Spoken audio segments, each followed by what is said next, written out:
for that guy. And now, the second of the two goals for Bounce. This is incredible. That two is on fire, burning brightly. Andrew Gilbert's got...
What the fuck is up?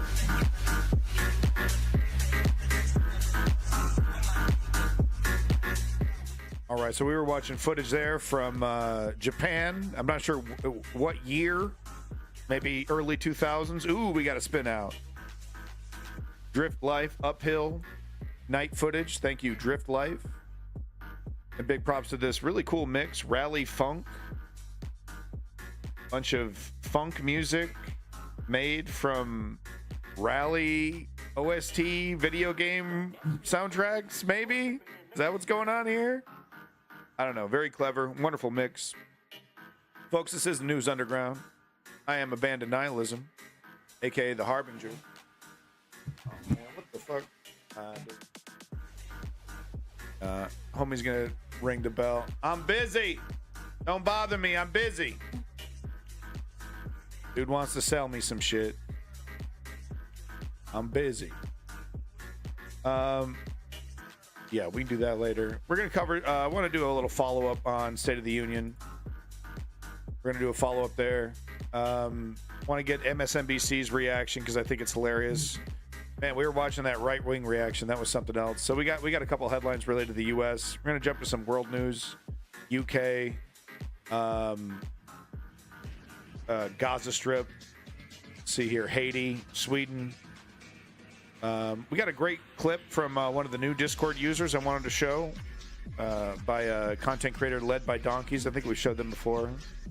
Some UK stuff. Then we're going to jump into a little bit of Ukraine news. If you have any Ukraine clips you'd like to show, please let me know. Let's see here. Yeah, no, it's a weird time to start the stream. People expect me at 12. I'm an hour and a half late. What can you do? All right, well, let's get this ball rolling. I ain't wasting time. Wanted to follow up with, like I said, first thing I wanted to do was follow up about the State of the Union. Wait, this isn't the State of the Union follow-up. Hold on. Yeah, here it is. So I just wanted to follow up with the State of the Union stuff just because I wanted to push. Yeah, I wanted, it's just interesting.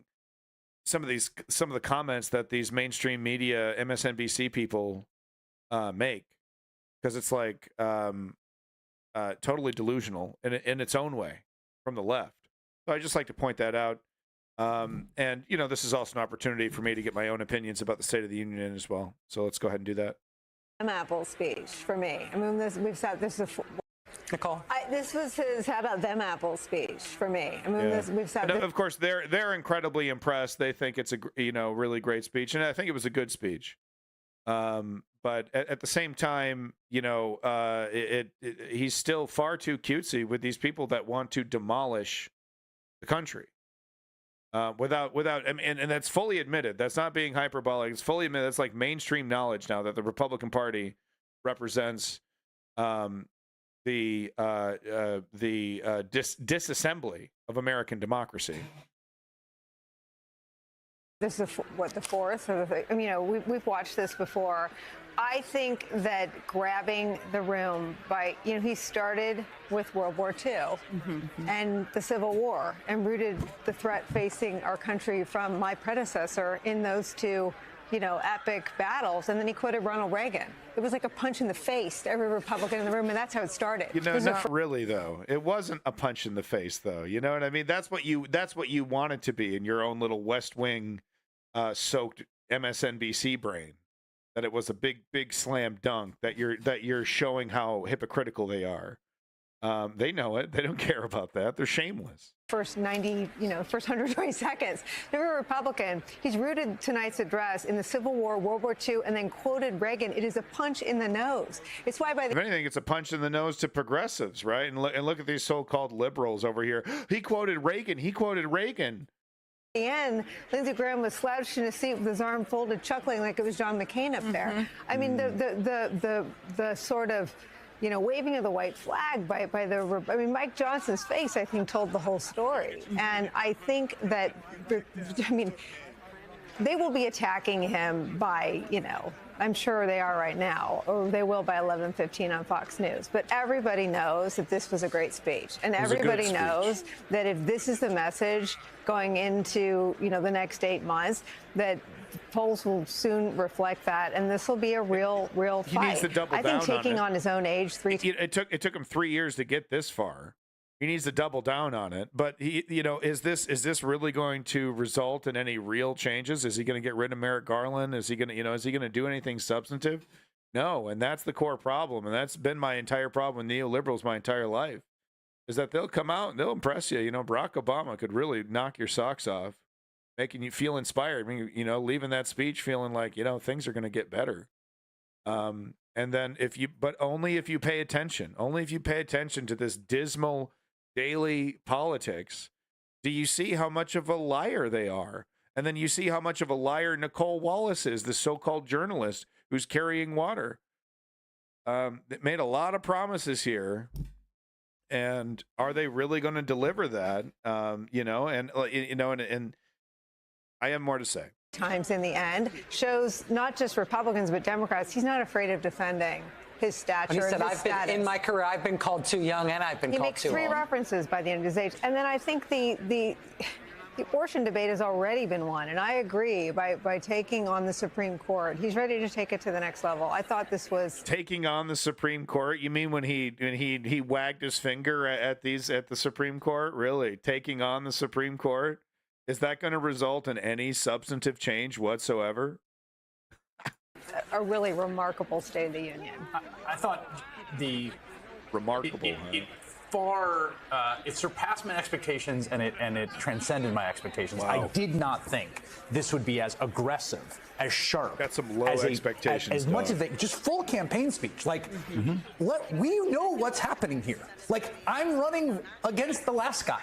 Everyone in the room knows there was no sort of like false, sort of papering that over. It was like this kind of bracing electricity of naming that fact so openly from such a beginning standpoint. And the second thing I would say is, like, the caricature of the President of the United States has gotten so over the top in the conservative media, and I even think out in the public, in the outer perimeter and the largest concentric circles of Americans who do not pay very careful attention to politics. Blood drinking this demon, guy is just like delusional ludicrously doddering and man capable. who's going to destroy everything. Like, that was.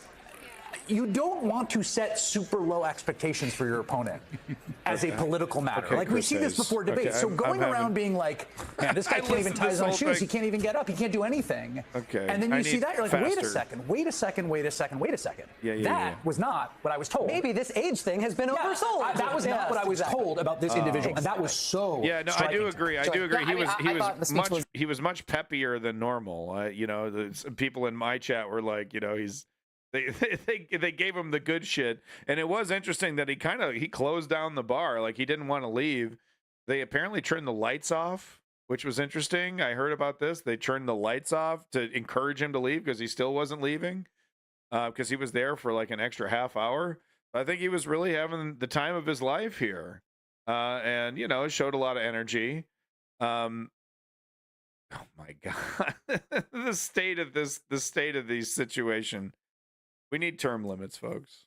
Very high caffeine. I think Joe Biden woke up this morning, had a cup of coffee and had his Wheaties. He was definitely there to fight. This is someone who, I was just talking about it in the 7 o'clock hour, about whether or not he's small c constitutionally capable of essentially being nasty, being aggressive, being harsh. But he came in there tonight ready to fight for the presidency, to fight for the White House in a way that I think I did not expect.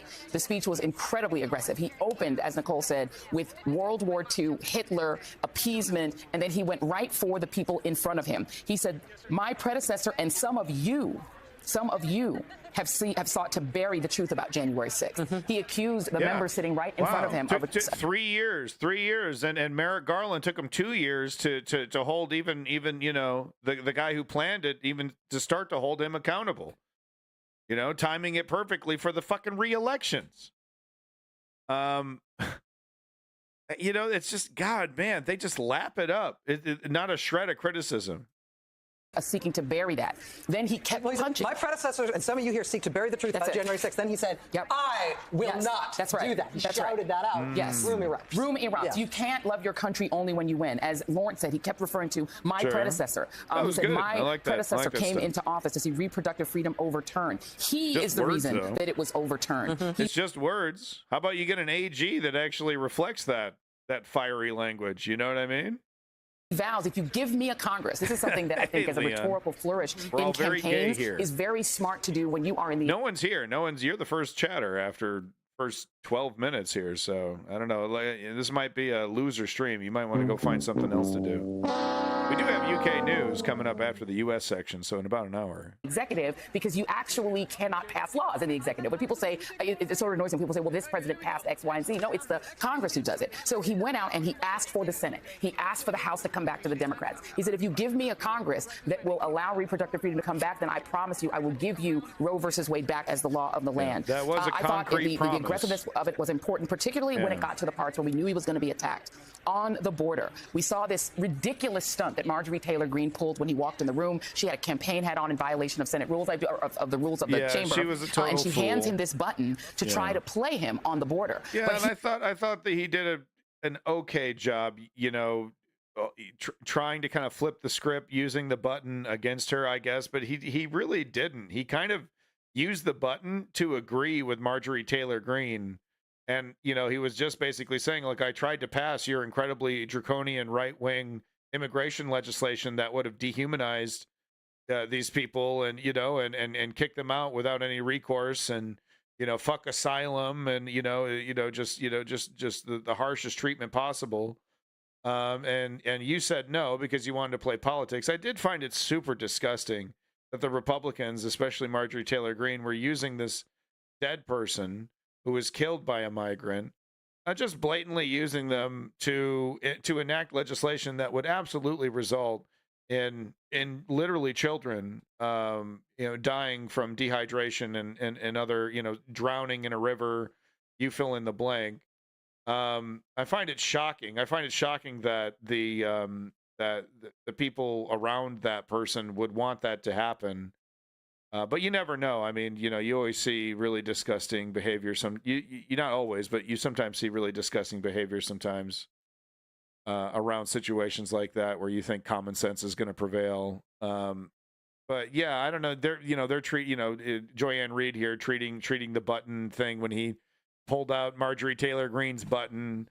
you know, as a wow, he really flipped the script. But honestly, it's just him agreeing with right wing, draconian right wing immigration legislation, basically. He goes off script and has his own moment, which I think a lot of people in the progressive world may question the language, but you cannot question the aggressiveness of his willingness to lean into that attack. I agree. And so you hate. No, and I was saying during the State of the Union, I was like, why can't this guy debate Trump?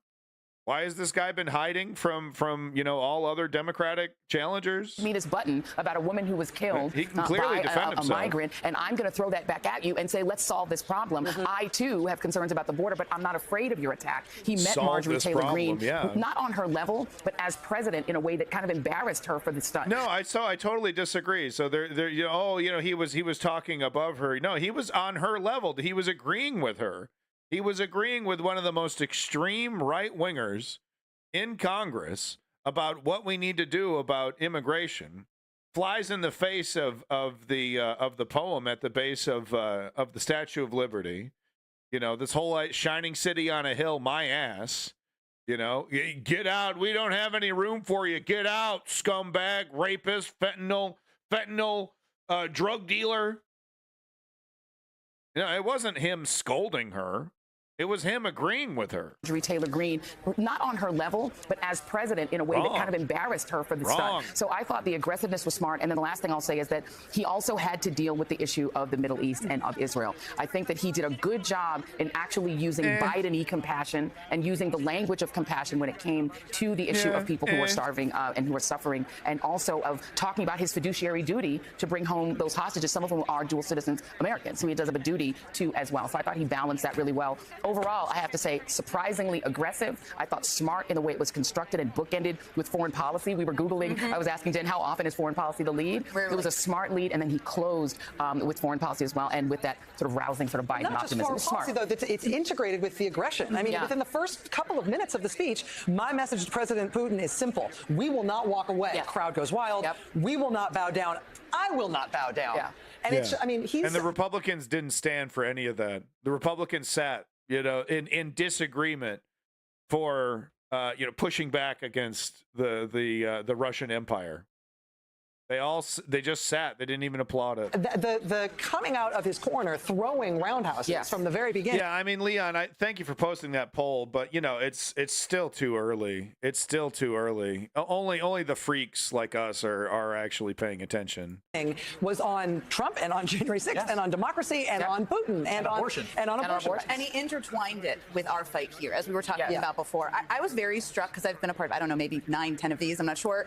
They almost always start on the economy because that's what you're trying to speak to your audience about, people who are sitting at home. And it's rare for it to start on something else. This was intertwined democracy, intertwined with kind of the power. Do something big before the election. Don't promise this and that and da-da-da.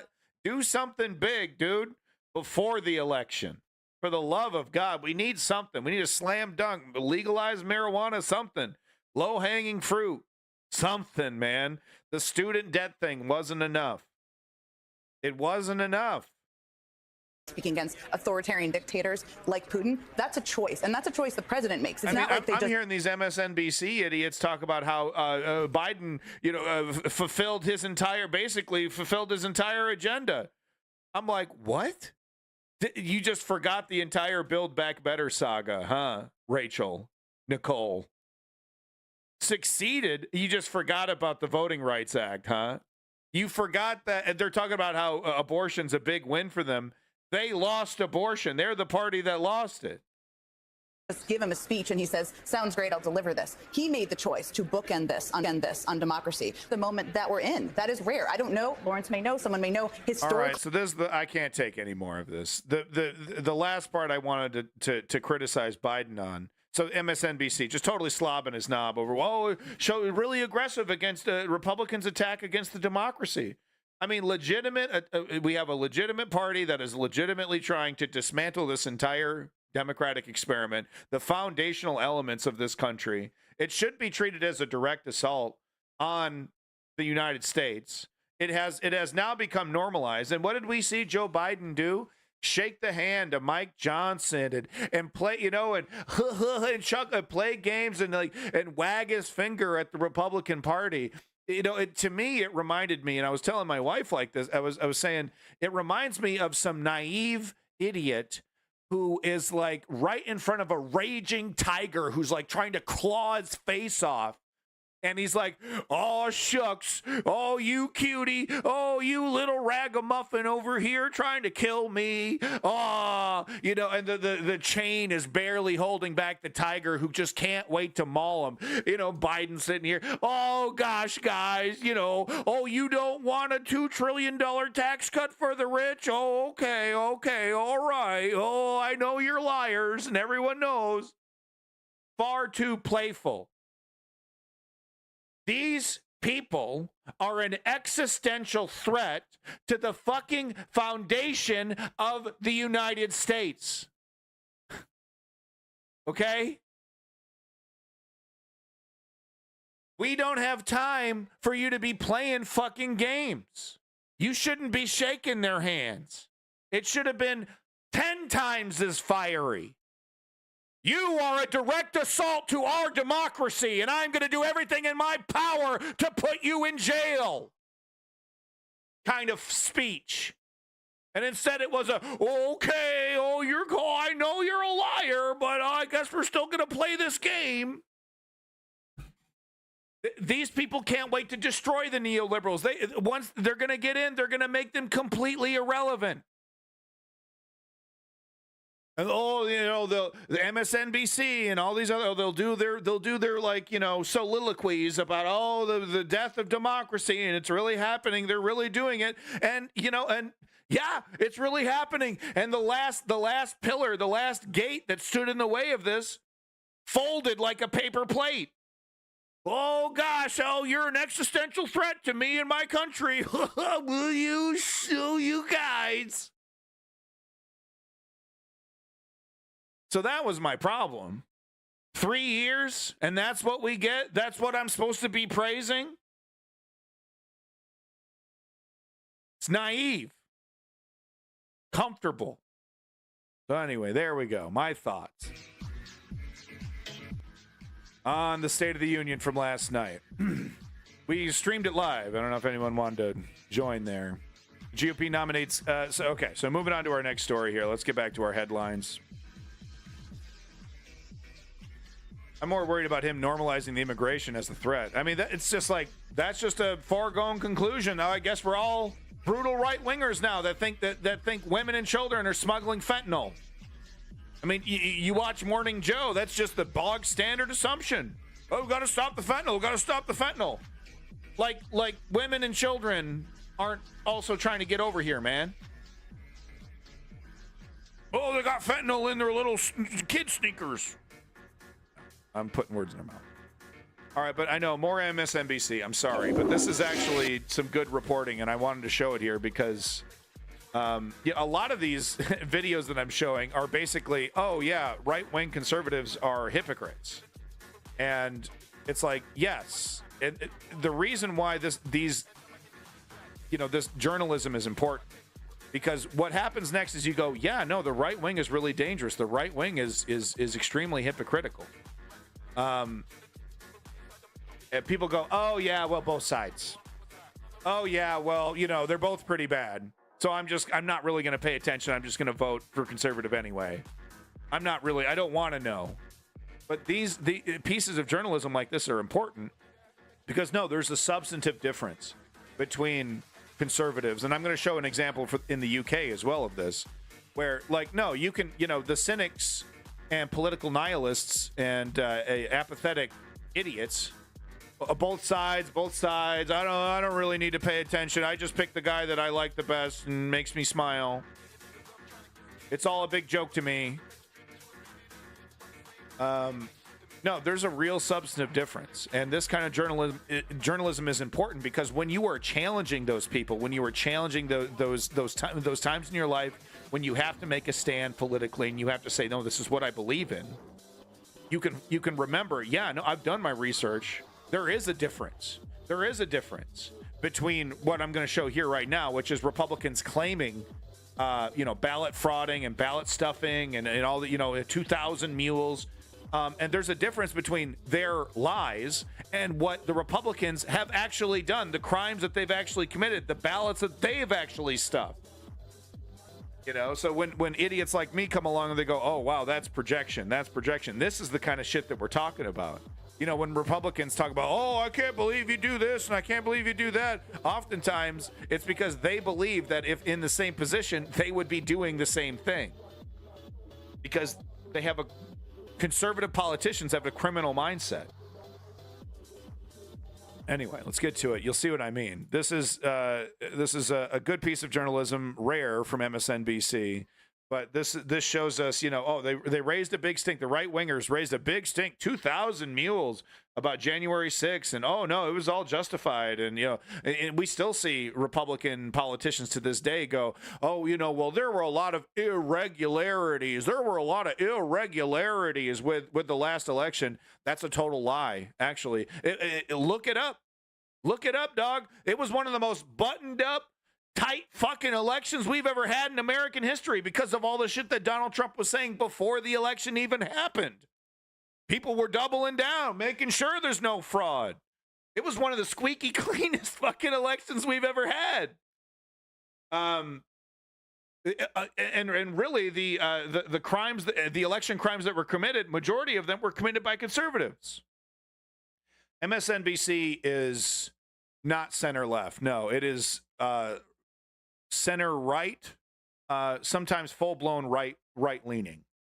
Thank you, Estonian. Thank you, Leon. Welcome back to Strategy as well. Let me begin by asking a very simple question. 2,000 Do we mules. know the truth about what really happened in the 2020 election? I think millions of Americans know something went wrong. True the Vote has the largest store of election intelligence for the 2020 elections. Oh, man, look at all this. We've identified more than 1,100 mules. Look at that. What is a mule? Mules. Person picking up ballots and running them to the drop boxes. This is organized crime.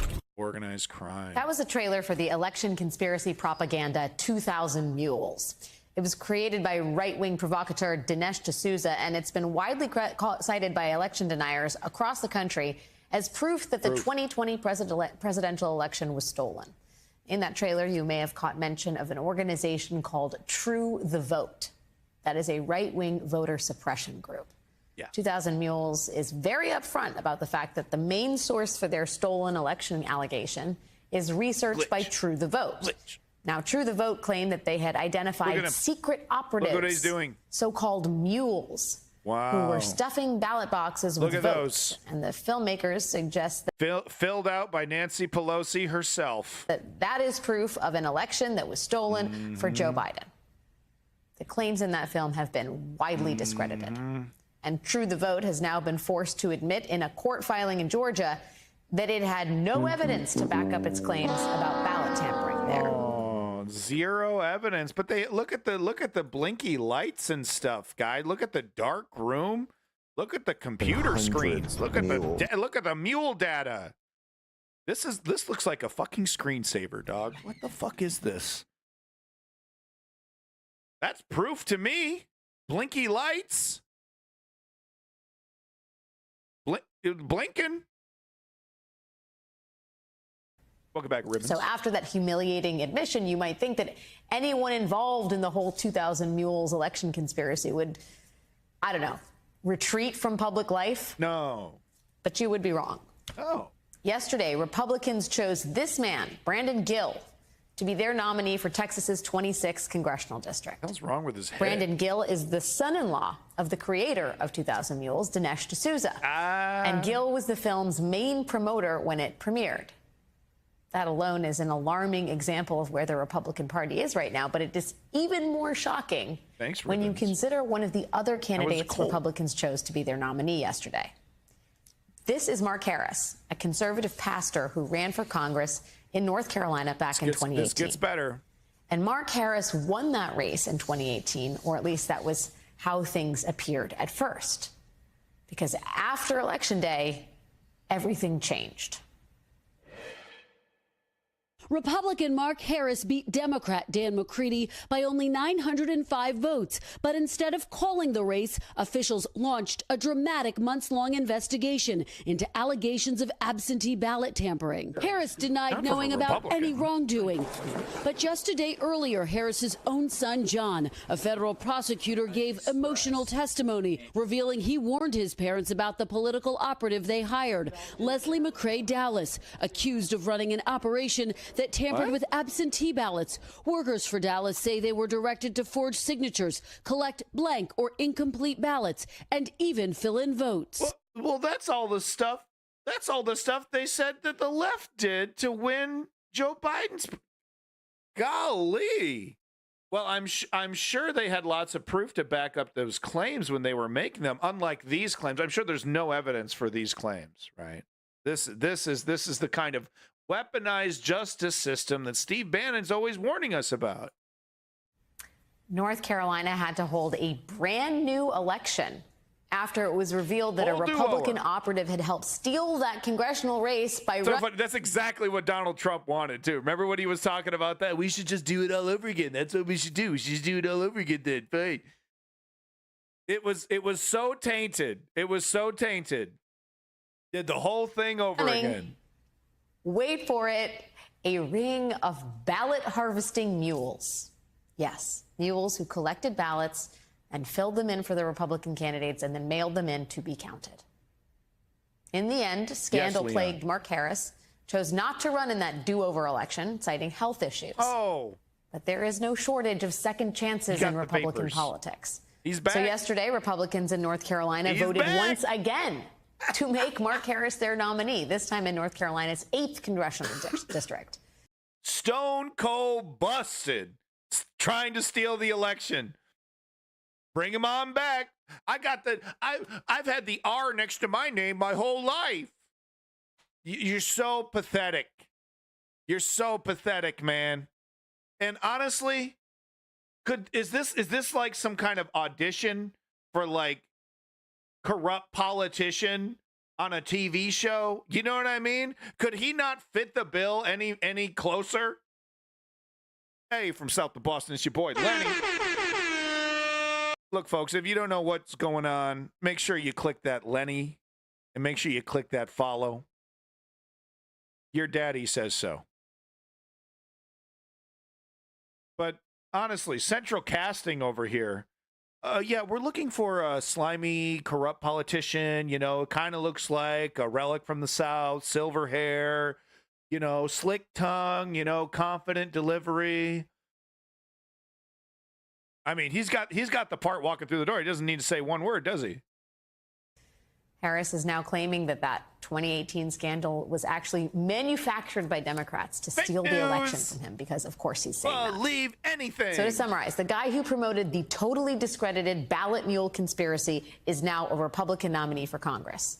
And the guy who was tainted by the very real ballot mule. Now, silver hair in other contexts is fine. I mean, this guy, but you know, the silver hair with the suit and the power tie and the fucking you know, and the fucking slick back and the fuck, you know what I'm fucking talking about.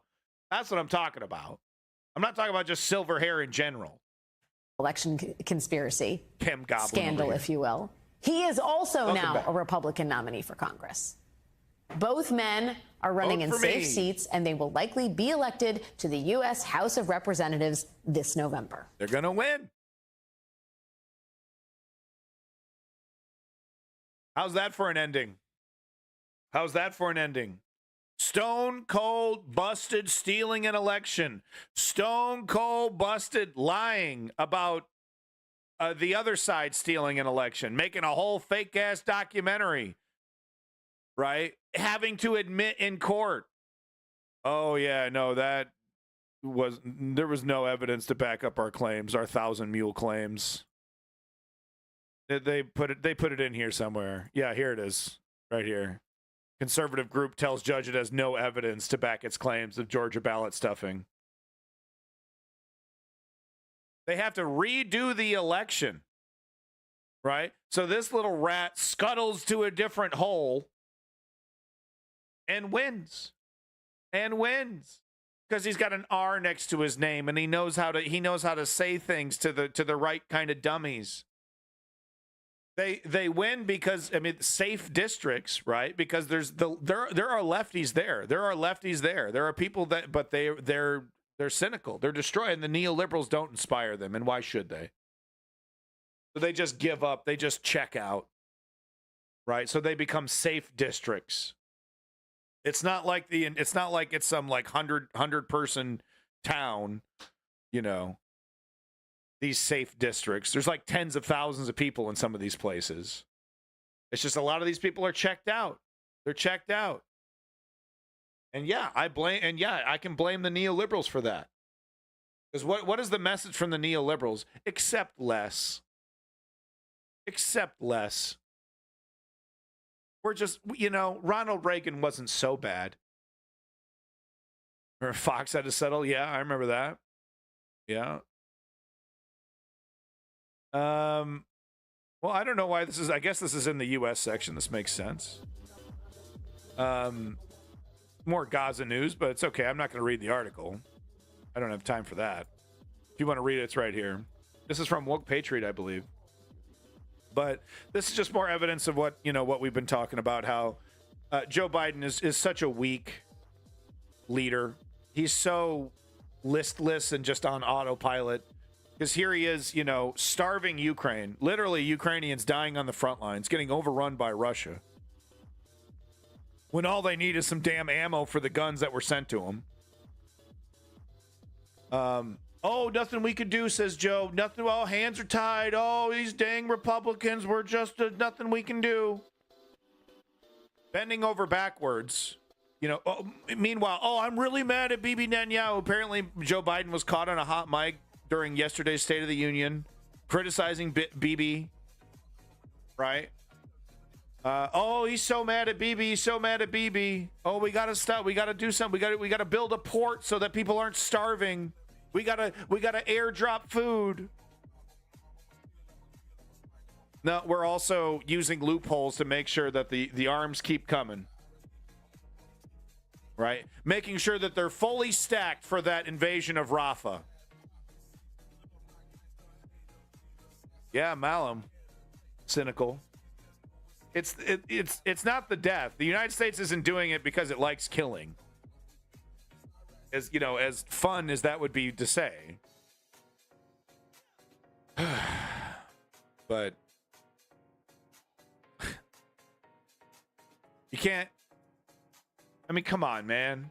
We can't do anything for Ukraine. I was thinking to myself, you know, this guy, they probably bless each one of these bombs. And I'm just wondering, like, what would their God have to say? Yahweh, right? What would Yahweh have to say to the dude who's blessing the bomb that goes into a house and kills a bunch of kids? Like, thanks so much for putting my name all over this weapon of war that was then used to eviscerate my children, right? God, right? It'd be all their children, right? So bizarre to me. When religious people do this shit to weapons.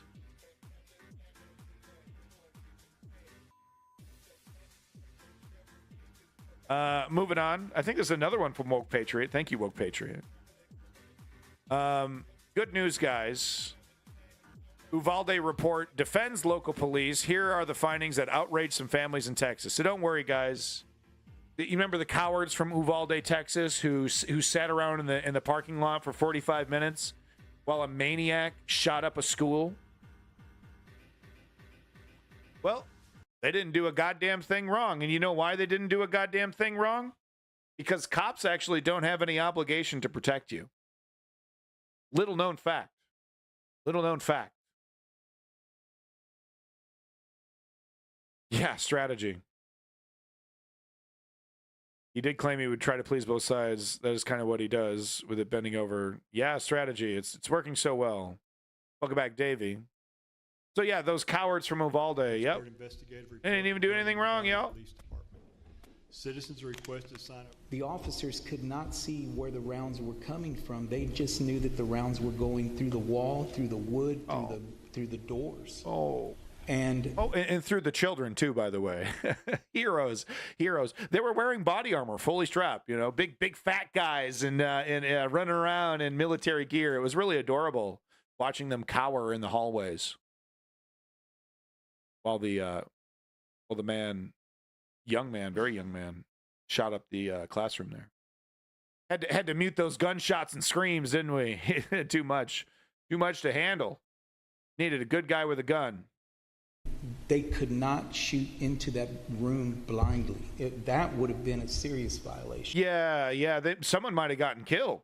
I mean, there were problems all day long with communication, lack of it. I don't believe they've ever been to any extensive breaching classes. I believe if they would have had a ballistic... The fruity cowboy hats being worn like it's normal, I think that's really adorable. You put on a cute little $30 TJ Maxx suit and a fucking, $500 cowboy hat. You look like a fucking Looney Tune, dude. Shield. I believe that would have been enough to get them in that door at that time, or at least to the door. Oh, they need more stuff. They needed more gear, guys. The crowd.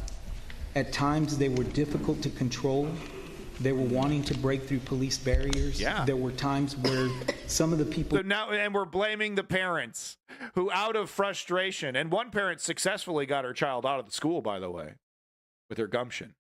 So now, but that was a big hindrance as well. We had to contain these parents who were very unruly as their children were getting massacred. In the crowd, and not all of them, sir, but some of them wanted to get to Look at these get to an families ambulance leave. even that was there. Out of disgust. And the officers that were trying to get the ones that were trying to get set up with the command post were having issues with the crowd control because they had to make sure that nobody else in the crowd was last year. Was Lieutenant Pargas part of that? No officers faced criminal charges. Hey, man. Heroes. There were multiple law enforcement officers from multiple agencies that stood by for 77 minutes as children and teachers died. And I'm not going to stand by. Woke. My daughter was left for dead. You sound woke. Left for dead. And so sad. You said they did the right thing. These police officers signed up to do a job. They didn't do it. Well, they signed up to shoot people who didn't have guns, okay? They didn't sign up to put their lives at risk to shoot people who have guns. It was a scary gun.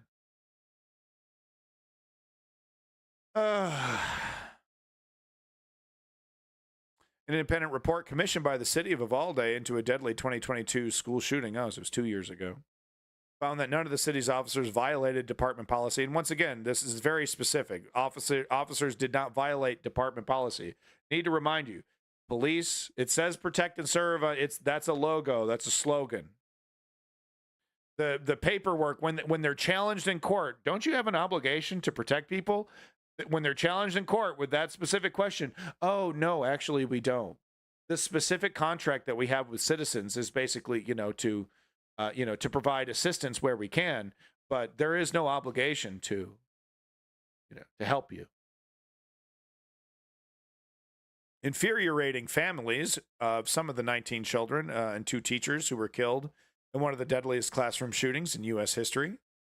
In one of the deadliest classroom shootings in U.S. history. Previous investigations in 2 years since the attack of, and this is how it works. This is why they wait so long to do all this stuff, right? Because it's just a little blurb, right? Uvalde, big deal, right? Where's the investigations? Let's get it done. Let's get this, let's get the, people arrested who need to be arrested. And, while the story's hot. No. 2 years later, look, and, you get a half-filled room,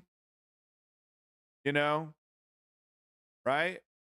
Barely anyone there. Some little investigation comes back, quietly says no one did anything wrong. It's all very deliberate. It's all very intentional. This is how they get away with it. And, and there's no, there's no challenge. There's no challenge to this procedure, how it's done. You want to read more of it right here? Disgusting cowards. Shouldn't be allowed to carry a badge, let alone a gun. Yeah, Davey, I mean, it actually, and I'm not, of course, I'm not, you're not advocating for it, and I'm not advocating for it, but it does surprise me that that we don't see more right-wing kind of, it's right-wing against, black people, or right-wing against, it's like how many, you don't see a lot of like gun massacres, gun shootouts at gun shows, bunch of right-wingers. All with a bunch of guns. But of course, we're not advocating for that. We would like to see less gun violence, not more, and especially would not like to see it directed at anybody. Yeah, ribbons, correct. Yeah, they literally prevented parents from entering the scene, which is normal. That's okay if you're actually in there doing something about it. If you are preventing the parents from going into the building and then doing nothing about it and just letting him shoot them, you're actually assisting the maniac in his massacre at that point. Right? You're preventing the desperate people who would do something crazy and run at the guy with a gun, maybe hoping that he's out of ammo, maybe hoping that he'll miss you. You're stopping those folks from doing anything, and then you yourself are doing nothing. You're kind of helping the guy out, aren't you? He got 45 plus minutes just to fucking do whatever the hell he wanted in there, man. And he did.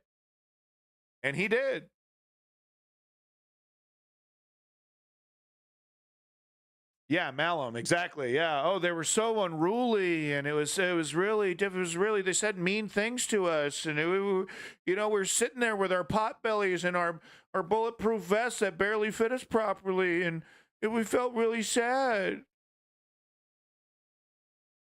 So fuck the cops from Uvalde, if I've made that clear. Moving on.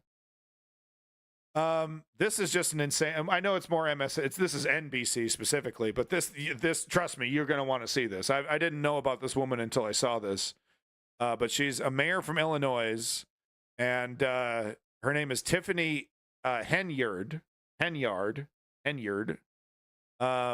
And I think she has the biggest ego of any mayor on planet Earth. I don't think I've seen a bigger ego than this. This is something else. Watch this.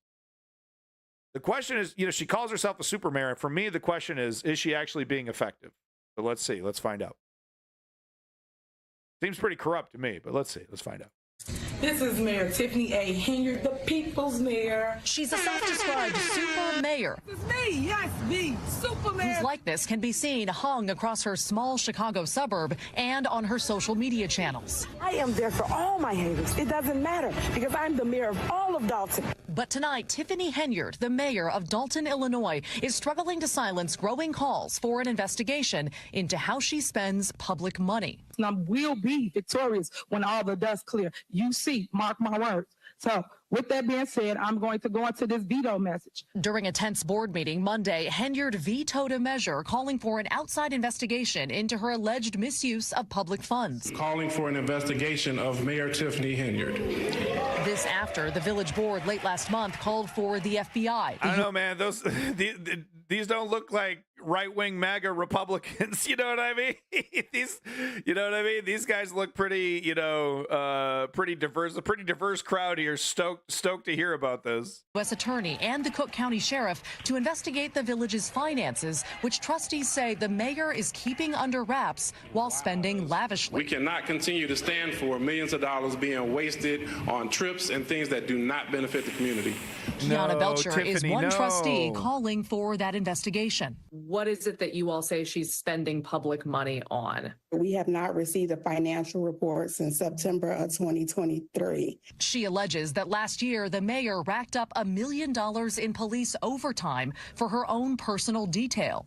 A weekend, possibly $27,000 to $30,000. $27,000 to $30,000 for a weekend. For the weekend, yes. Last March, it's like overtime we for the still cops. were receiving copies of the card. She also says the mayor spent $1.3 million. I mean, that's a great way to be like buddy with the sheriff, right, and with the entire police department of your town. You know, is to do shit like that. Copies of the card. She also says the mayor spent $1.3 million. We have love on ice today. Building this ice rink. Nobody can go over there unless she's having an event. Meanwhile, Belcher. She built this $1 million+ ice rink that's only used when she's having some event. Oh, honey, what is happening? Ice rink. Nobody can go over there unless she's having an event. For real? It's not even available to the people, you know, when she's not doing her thing.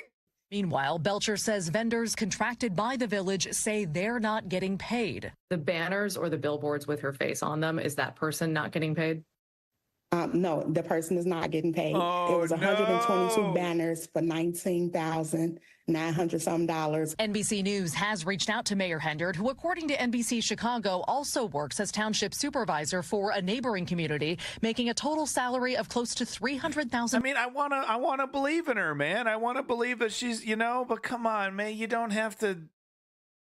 Oh, because we need spontaneity. The left needs charisma. We need, like, you know, freshness. And what we don't need is rinky-dink ice rinks, you know? Like, what? Oh, man. Put your name on everything so like far, Donald we've Trump. received no response. On Monday, the mayor alleged its trustees and other officials who are doing the spending. I didn't have no access to any bank account to make any decisions in our village. It was all up to them. Meanwhile, at last check, Belcher says this village of 21,000 was $7 million in debt. She suspects that number has grown. Again, no response tonight from Mayor Hendard, but according to her social media, she plans to launch a podcast on Friday, so we may very well hear more from her then. At the same time, the Chicago Tribune is reporting the FBI is in the preliminary stages of an investigation into the village's finances. We reached out to the agency ourselves, and they declined to comment. As far as next steps go, in Dalton, Illinois, trustees say they plan to override the mayor's veto of their call for that investigation at their next meeting, which is scheduled for April 1st. Tom. 70, no, it was 7 mil, not 70. 7 mil, 7 million in debt, not 70, thank God. But it's not even 30,000 people in the town, you know, so it's not like you're raking in tons of tax revenue there to be spending. Oh my God, what is this? Okay, I must have accidentally clicked on something. Oh, so I forgot to mention this. The Republican response to the State of the Union was bizarre. It's actually bizarre, and that's my only comment. I'm just going to let you watch a little snippet from this fresh-faced fascist sitting in a kitchen, I assume with no shoes. I assume barefoot, one would hope. Have a listen. Republican from Alabama. Have a listen. Katie Britt. Meanwhile, the Chinese Communist Party is undercutting America's workers. China is buying up our farmland, spying on our military installations, and spreading propaganda through the likes of TikTok. You see, the CCP knows that if it conquers the minds of our next generation, it conquers America. And what does President Biden do? What does he do? He bans TikTok for government employees, but creates an account for his own campaign. Y'all, you can't make this stuff up. Look, we all recall when presidents faced national security threats with strength and resolve. That seems like ancient history. Right now, our commander-in-chief is not in command. The free world deserves better than a dithering and diminished leader. America deserves leaders who recognize that secure borders. So this went on for like 45 minutes, dude. This went on. That was a minute 20 seconds. That was 80 seconds. She's a Republican from Alabama. And the whole thing was like this. And apparently the right wing was not a fan. The left, the people are shitting on her on Twitter on the left and the right. She seemed a bit psycho. She smiled the whole time talking. This is a Republican speaking. She smiled the whole time talking about horrible things. That's crazy. Bill DeWall commented, to which Kathy Megan agreed and added, exactly. I kept telling my husband, what the fuck is she smiling? Quit acting. She was not a good choice here. It was like a Miss America contest, fake as fuck. So that's what the Republicans are saying. Oh, she's not authentic. She's not authentic. It's so funny because all they just want somebody to lie to them, but just do it in like a colloquial way that feels like natural, But they don't like it when these weird, robot, politician from birth people, who make up the majority of the Republican Party, they try to emulate Trump. And they was she crying? Was she laughing?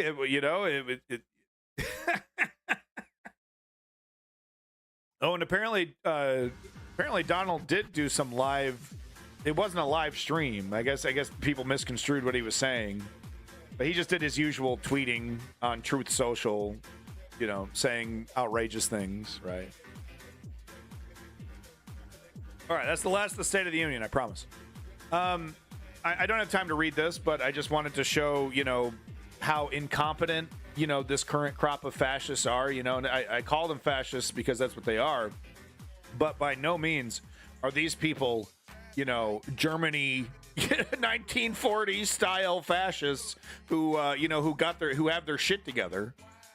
They actually, are very emotional. They don't think things through.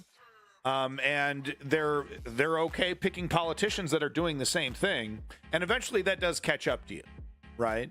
So here we have Republicans in a Texas county who ditched technology and counted votes by hand. Do it the right way, which, yeah, sure, that'd be great.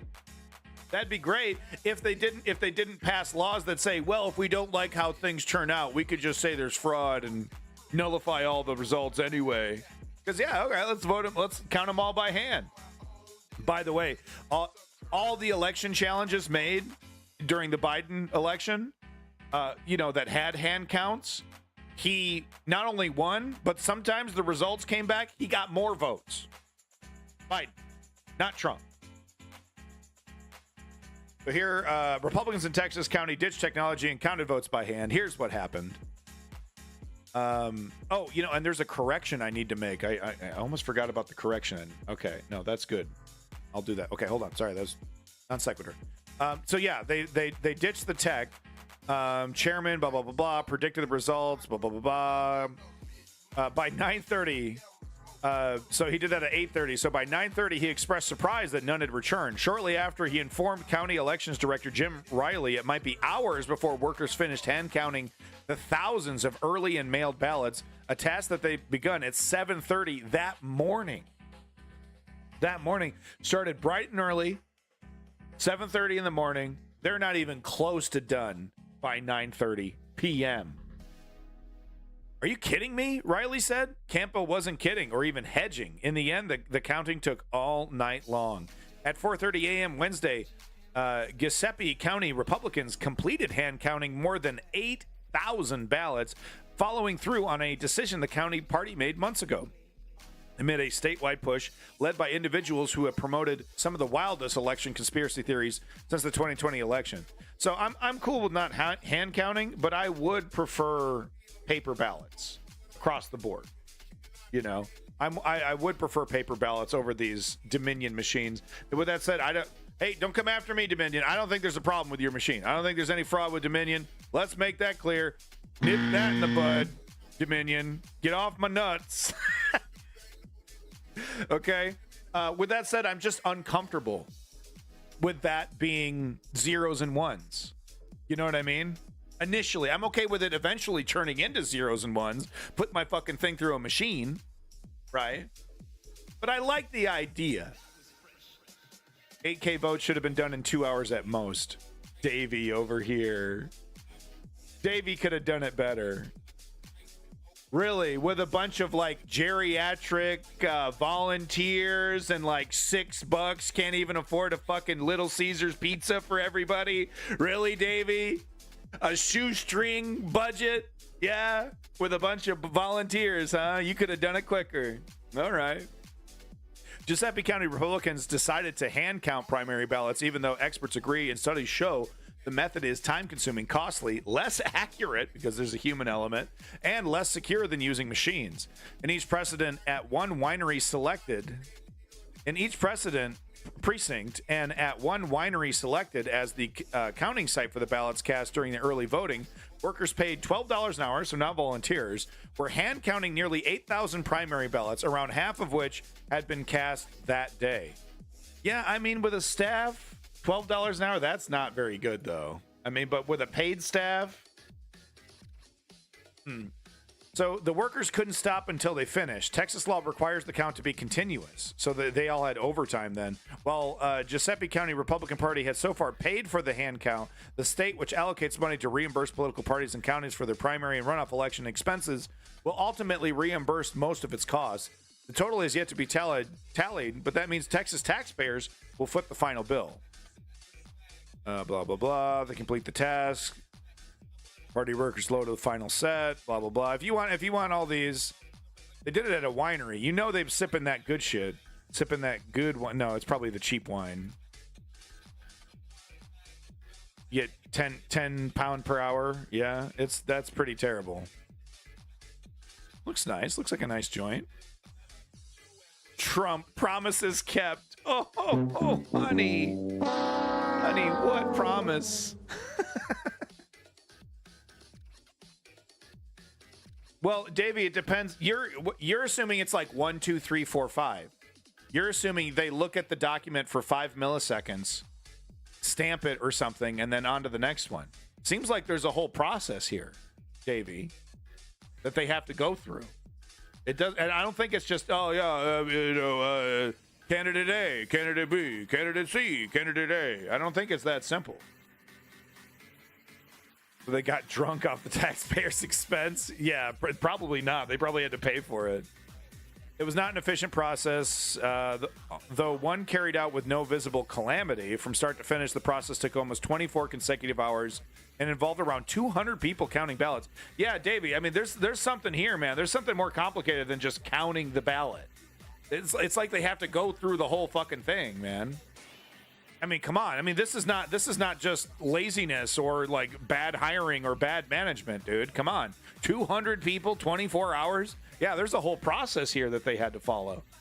Blah, blah, blah, blah, blah, whatever. Undergo partial recount. You saw how this went. Riley told Vote Beat at 5 a.m.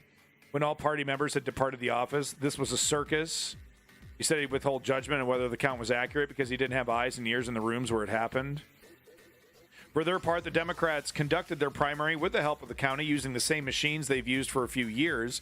Even with paperwork delays and a minor glitch at one polling location, the party was finished counting all of its ballots, around 700 of them, by 10 p.m. It was a light year, as many reliable Democratic voters in the bright red county chose to vote in the Republican primary in order to participate in a contested sheriff's race.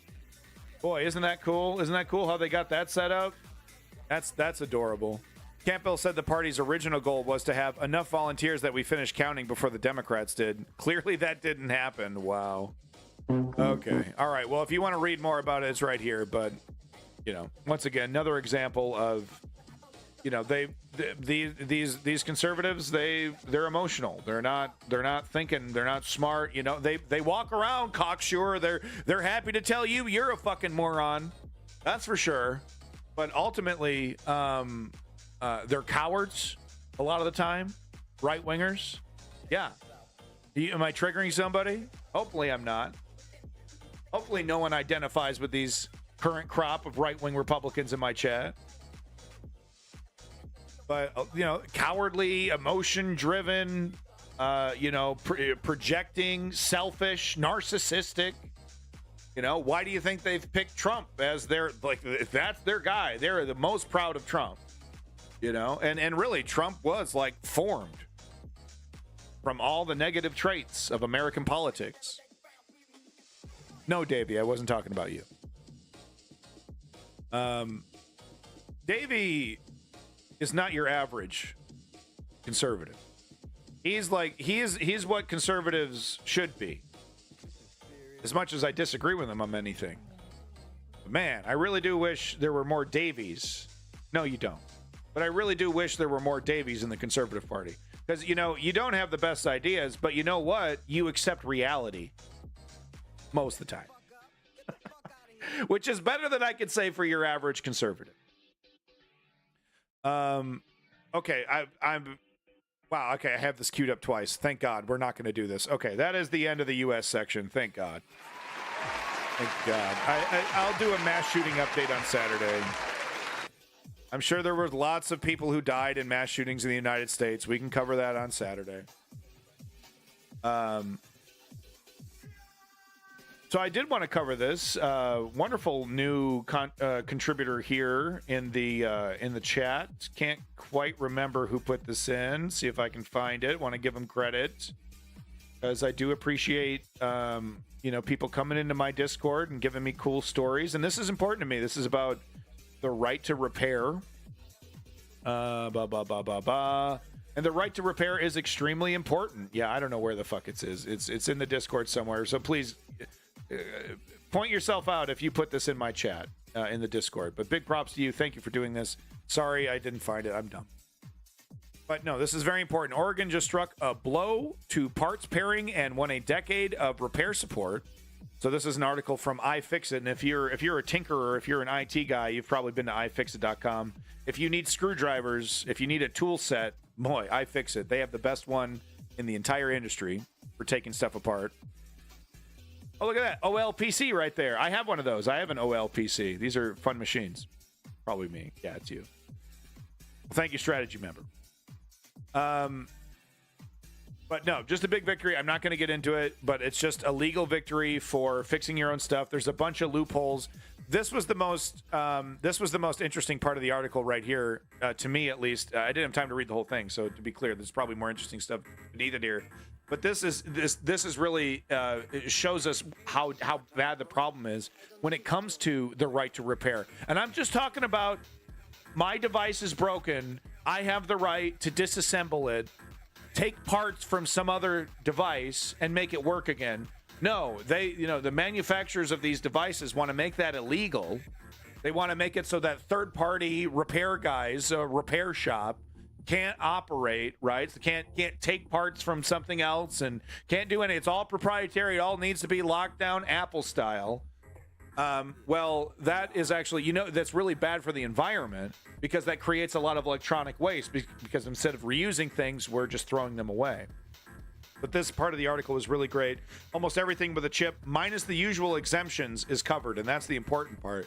This bill applies to nearly everything with a chip, with a set of exemptions that will look familiar to anyone who's been following the right to repair movement. And yeah, this is so yes, it covers laptops, tablets, and smartwatches, refrigerators, smart toasters, and vacuum cleaners, right? Everything with a chip, but no medical devices, which are incredibly proprietary, incredibly expensive, rip you off up and down. Oh, you need this one little part? Well, we're the only company making it. And guess what? We charge $10,000 for it. And you get it, and it's like this? $10,000? Was it made, formed from a meteorite? No, we're just ripping you off. So listen to this, Davey. So no medical devices, farm equipment, same exact thing. In fact, farm equipment's going even further. The tractors, John Deere and the makers of these tractors want to literally have the ability to shut down the tractor if the farmer doesn't pay a subscription to keep their tractor on. Right? So they don't come out and fix it. They don't do any of that. You still got to pay for all the repairs and everything. But if you don't pay an additional yearly fee, they get to remotely shut your tractor down. Look it up. That shit's happening. Nothing that runs on an internal combustion engine, so no cars. All that could be super proprietary, and it is, and super expensive. No video game consoles either. Which means no modding, can't do that. And like, you know, I think you know, there's a little nuance here. As a gamer, I kind of understand that, you know, we shouldn't have a situation where a company releases a video game console and then some schmuck, you know, is like, well, give me your console and $50. I'll put a chip in it and then you don't have to buy any games for it. It's like, that should only be legal once the console is no longer being sold and it's no longer on the market, right? Then that third party should be able to make money doing that. But it's a little trickier though, right? Because video games, it's a whole ecosystem. You get the console, but you also need to get the games. If you make the games irrelevant, well, you've kind of removed an entire revenue stream. But here's the thing. The damage done by modders and people like that is actually very, very little. Affects the market very, very little. Usually. So it's usually way overblown in terms of like, oh, you know, all these potential customers, you know, like they say, they'll say to a guy who has like a modded console, who has like 1,000 games on the console, oh, you see, look at all that lost revenue. Like that guy, if it was illegal, like if it was stone cold illegal, like you get arrested the moment it happens, right? Like that guy would have went out to the store and bought 1,000 brand new video games, right, for his brand new console, you know, at retail rate, you know what I mean? Totally ridiculous. No one, of course, would do that. Anyway. Yeah, Davey, I mean, but the problem right now with the law is it's far too broad. It's far too broad. Like, you know, Nintendo wants to sue you for modifying your Super Nintendo. You know, and it's totally ridiculous. It's absolutely ridiculous the amount of legal overreach that some of these video game companies want to have on their consoles and on their technology that they put out decades ago. But anyway, I thought that was a really great article. Thank you, Strategy, for putting that in the Discord. Very much appreciate it. Welcome back, Davin, by the way. Moving on to our next story here. You're going to love this. So we're in the world news section. I decided I only have a couple Gaza news stories today, so we're just going to put this in the world news section. Yeah, Chemgoblin. Nintendo recently took down the big Switch emulator. And like I said, that's in that gray area where it's like, you know, ain't no one developing homebrew for the Switch. Shut the fuck up. Nobody's developing your homebrew in the Switch. Right? So I'm okay with Nintendo shutting down a Switch emulator. Right?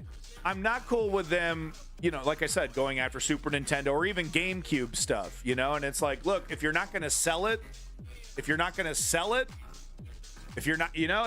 give it, if you're not going to provide a way for the customer to buy it, there should be a certain statute of limitation on going after people that do something with that content.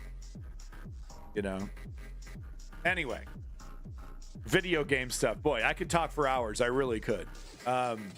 There is homebrew on the Switch. There is.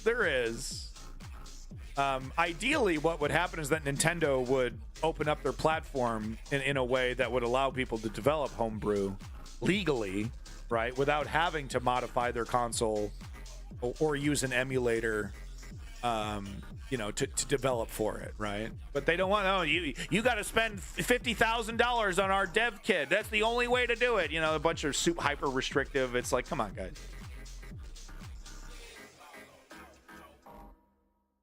Chemgoblin over. You're adorable, Chemgoblin. Oh yeah, because that's what people do. They don't go to a website and download an already dumped image or ROM of the game. Davey, same for me, except not the Switch, but PS3.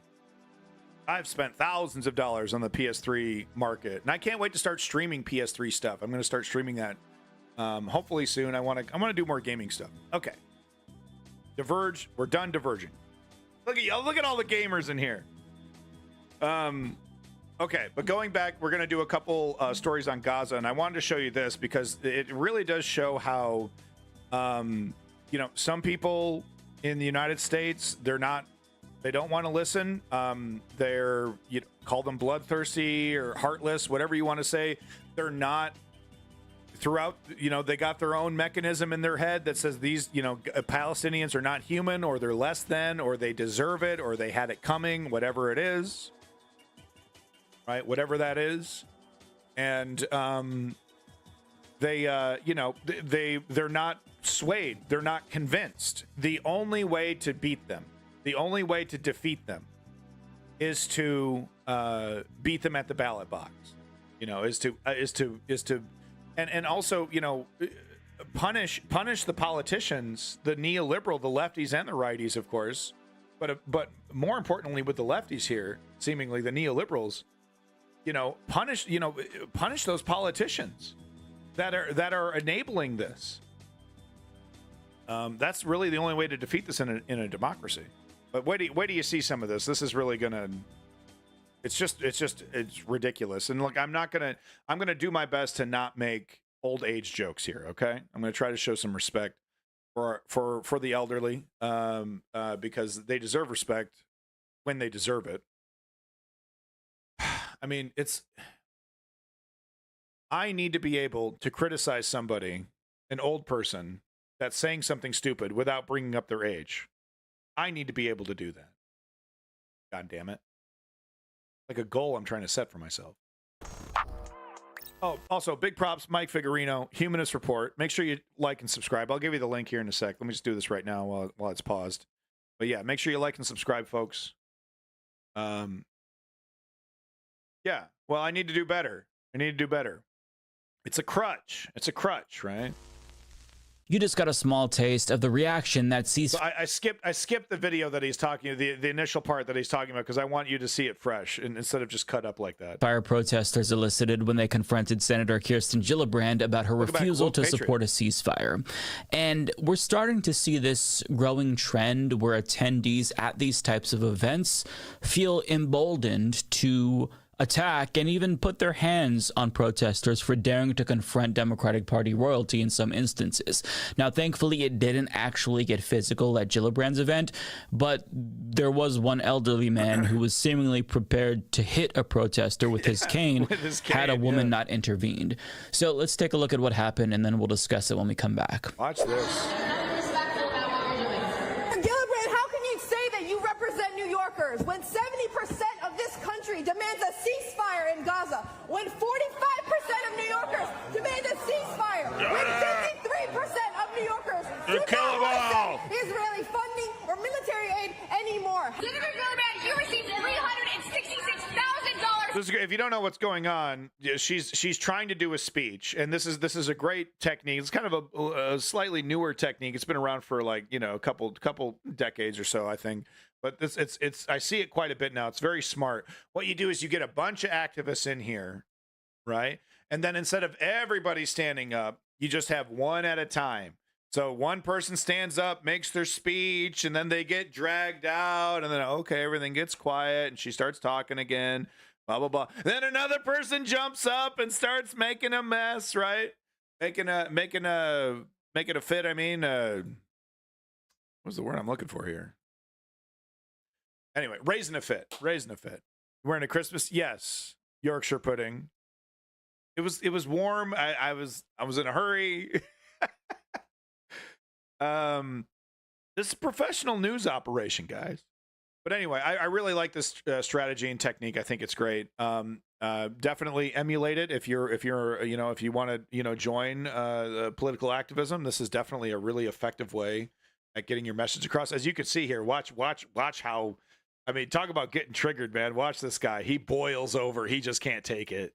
From pro-Israel lobbies in this past election cycle, why are you allowing your interests to be bought by foreign governments? We're sending billions of our taxpayer dollars to kill children and women.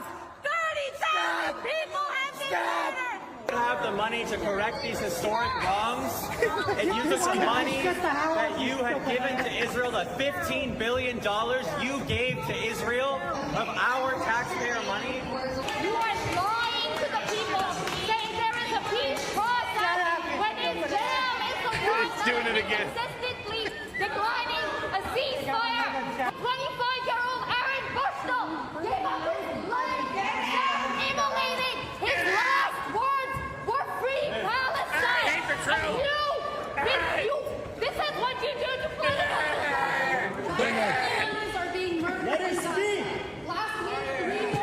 twisting in their seat. Murdered in Gaza. She's not answering though. She's not answering.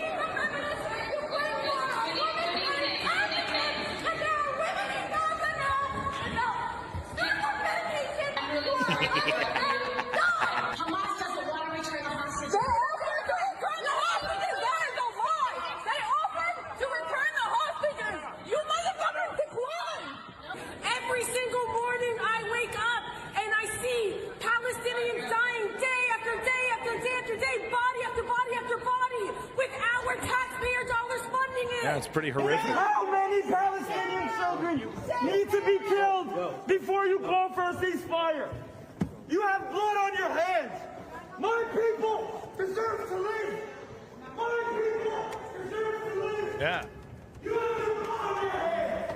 The people yelling at the ceasefire protest. Yeah, no, Israel. Yeah, no. It follows a pattern of the two-state solution very, very closely, which was anytime the two-state solution negotiations were getting to a point that things were actually getting serious, Israel would say, "Oh, well, they reject our identity. They reject our existence. Yada yada yada." It was always some excuse. They'd walk out of the room. Oh, now we're offended about this, and now we got a problem with this, and now they won't agree to this new thing that we're coming up with. This new, So it's of course they went to the negotiating table saying, we're not going to budge on this. We're going to give you a 6-week break, and then we're going to go right back to annihilating you after you've given us your political leverage. We're not budging on that at all. So.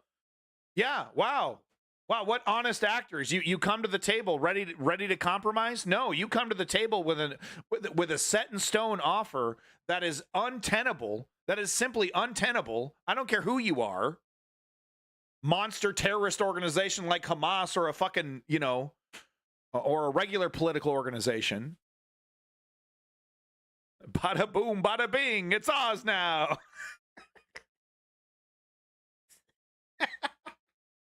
Netanyahu doing his best Tony Soprano impression. Hey, bada bing! Hey, we just bulldozed your graveyard. Hey, what deal should Israel have offered? Okay, I mean I got a lot of ideas. Don't make me get into it. But no, the deal that Israel should have offered was, look, we're gonna stop killing you, Hamas. We're gonna stop going after you. You're not going to run Palestine though. You're not going to be allowed back into Gaza. We're going to get a technocratic government in here. That's going to be it. But we will agree to stop our campaign of destruction against you. And we won't, if you don't harass us, we won't harass you, that kind of ceasefire, work out all those negotiations.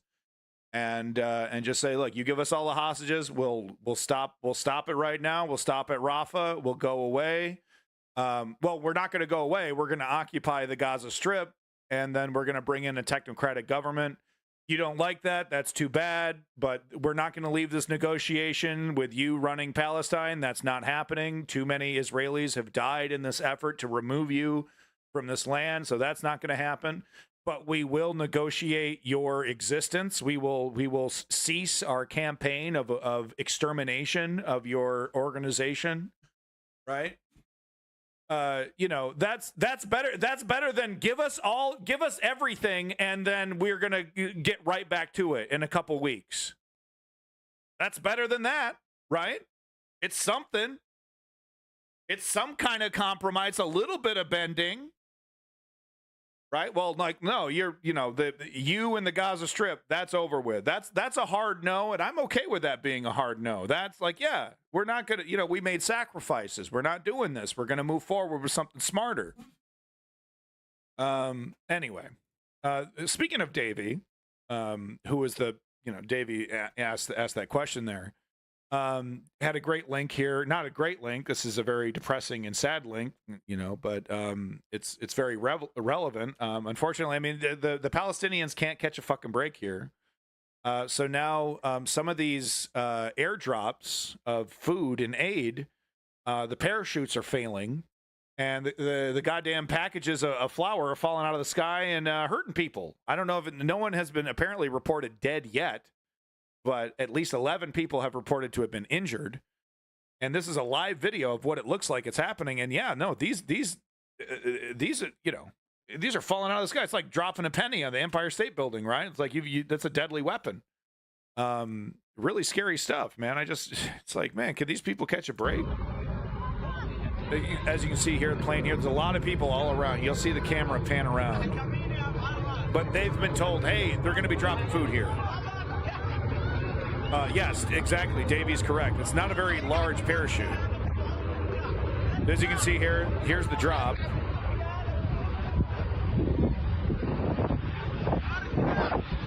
And I think people realize, yeah, gravity bites. Yeah, I think people realize that, yeah, look at them. You can see all of them there. Boom, dude. A missile. Man, this is just not enough, dude. It's like, you know, just a couple thousand, you know, 10, you know, like 30, 40,000 meals. I think the airdrop the U.S. dropped was, what, 37,000 meals? Something like that? Hey, Ice King of Space, welcome back. It's good to see you. Anyway, thank you, Davey, for this link.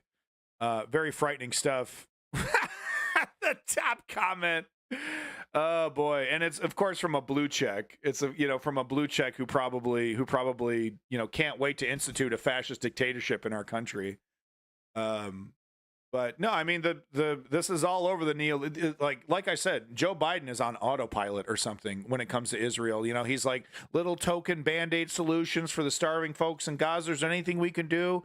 Oh, I don't want to push back against Bibi Netanyahu too hard. You know, it's I don't know what it's going to take. I honestly don't know what it is. Will Israel just have to like invade Jordan or, you know, Lebanon or something for the United States to finally pull back on some of this military aid? You know, it's just like, no, you can do no wrong, Israel. Oh, we're going to scold you, but you're the rich son that can just do no wrong. And you just, you know, keep fucking up and we'll just keep covering for you. All right, so that's all I had for Gaza today. I know everyone wants to, you know, let's do another 2 hours of Gaza coverage. Okay, I want to listen to Enya and fucking fall off of Roblox. I know the factory that makes those pallet chutes, they're a one-time use and not reusable. Interesting little tidbit. Thank you, Lenny. At what altitude are the supplies dropped? Anyone know? Yeah, I don't know. If that plane was really low to the ground, it didn't seem very high up there. So this is a 45-minute like debate about Haiti. We're not going to watch the whole 45 minutes, but the first 15 minutes or so, 10-15 minutes, you know, give us a full rundown of the situation. This was released a day ago, by the way. So you know, Haiti right now is there's a gang that is you know, basically on the steps of the capital city. Less than, I think what we saw yesterday, less than 40% of Haiti is actually controlled by the government. Of course, the government is corrupt and, you know, unredeemable. And, you know, it's like pick your poison here between a fucking gang leader named Barbecue or a corrupt politician lying into your face while he's stuffing money in his pockets, right? It's like, you pick your poison. Which one would you rather have? I guess I'll take the politician, man. This Barbecue fella doesn't sound like, you know, he doesn't sound like he has a sustainable plan for the future of Haiti. Could be wrong. Wouldn't that be wild? He gets in, he's like a Hugo Chavez. He gets in there and he actually like teaches, you know, he's like somewhat, Hugo Chavez was a big mixed bag, but you know what I mean? Like he actually does a couple things for the people instead of just immediately stuffing money in his pockets. And he volunteers to save Haiti's 11 million citizens. Gangs overrunning the country while the prime minister had gone to Kenya to seal a deal for an international policing force. Ariel Henry now stuck in Puerto Rico. The country's been without a president since 2021 and the assassination of Jovenel Moïse in what seemed at the time like a new low for the America's poorest nation. Now, though, it's only getting worse, it seems. Haiti is truly leaderless. The UN, United States, and Caribbean leaders are scrambling for an alternative to outright gang rule. by the likes of the notorious Jimmy Cherizier, aka Barbecue. And if Washington is growing tired of Ariel Henry, then what's the alternative? And this, you know, and I say this a lot, you know, because like lefties are always, you know, oh, well, it's, hey, come on. All right. I'm going to have to call you back, homie. But lefties are always talking about, you know, oh, it's the West. You know, the West has a lot to you know, atone for here. And the pushback is like, what do you mean? What do you mean? The left didn't make this politician, you know, corrupt, and the left didn't, or not the left. I'm saying the West. I'm sorry, the West. You know, the West didn't make this politician corrupt and a failure, and the West didn't make Barbecue a monster or whatever the hell, you know, and yada yada. How is the West involved? The West is guilty because they normalize this corruption. If you can rule with an iron fist, be a total despot, be super corrupt, but if you can just hold it together enough to export some precious metal or something from your country that benefits the West is all too happy to legitimize you, right? Only when the West has some kind of geopolitical reason to punish you, like with Russia, right? Will they have caveats to trade agreements like, well, we don't want to do trade with you unless, you know, your women are allowed to read, yada, yada, yada. And in the case, you know, Iran, you know, the Muslim countries, yada, yada. You get my point. But that's where the West fails, you know, Africa, the African countries, Haiti, you know, all these places, in that they're fully willing to work with really corrupt, nasty people. No strings attached or very little strings attached. Because why? Because this shit doesn't show up on Morning Joe. Morning Joe doesn't do a thing about, wow, did you see this trade deal that the West made with this president from Haiti that's incredibly corrupt? Wow, that's a big scandal. No, the media, Haiti, what's that?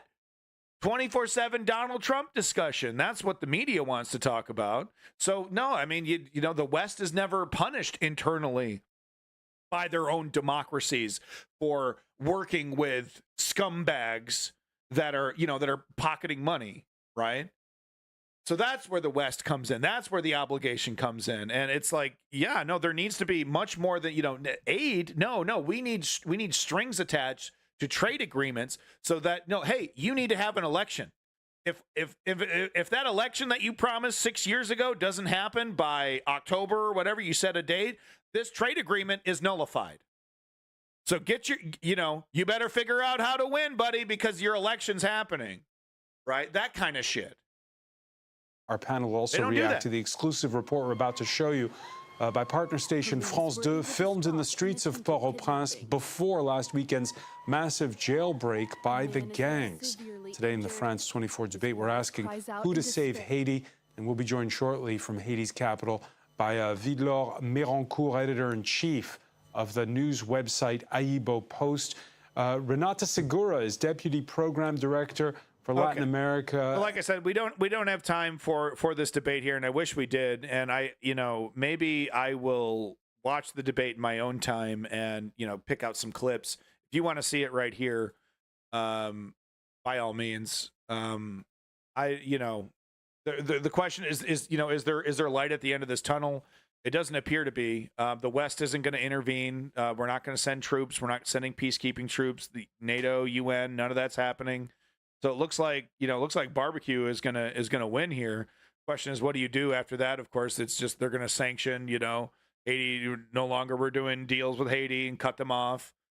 And then what happens to the people inside Haiti? Yeah, they're totally screwed. But yeah, so I'm gonna be following up on Haiti with something a little shorter than 45 minutes. I don't want to force everybody to sit through this 45-minute debate. I feel bad. 10-minute video here, but we don't even need to watch it. NATO, Sweden has officially joined NATO. It's great news. Thank you, Vladimir Putin. Thank you so much, Vladimir Putin.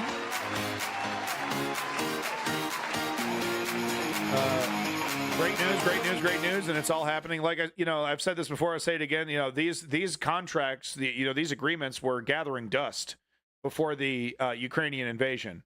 And then, as soon as that reality was presented, as soon as the world saw Russia rolling straight to Kyiv and justifying however they want to justify it, right? Whatever their speech is, oh, this used to be ours, and this, empire, whatever it is, whatever, the international community was not convinced that Russia was acting as an honest actor, was not, denazifying Ukraine, and immediately blew the dust off these agreements, got them signed, expedited, and here we go. Finland and Sweden, 2 brand new members to the NATO alliance.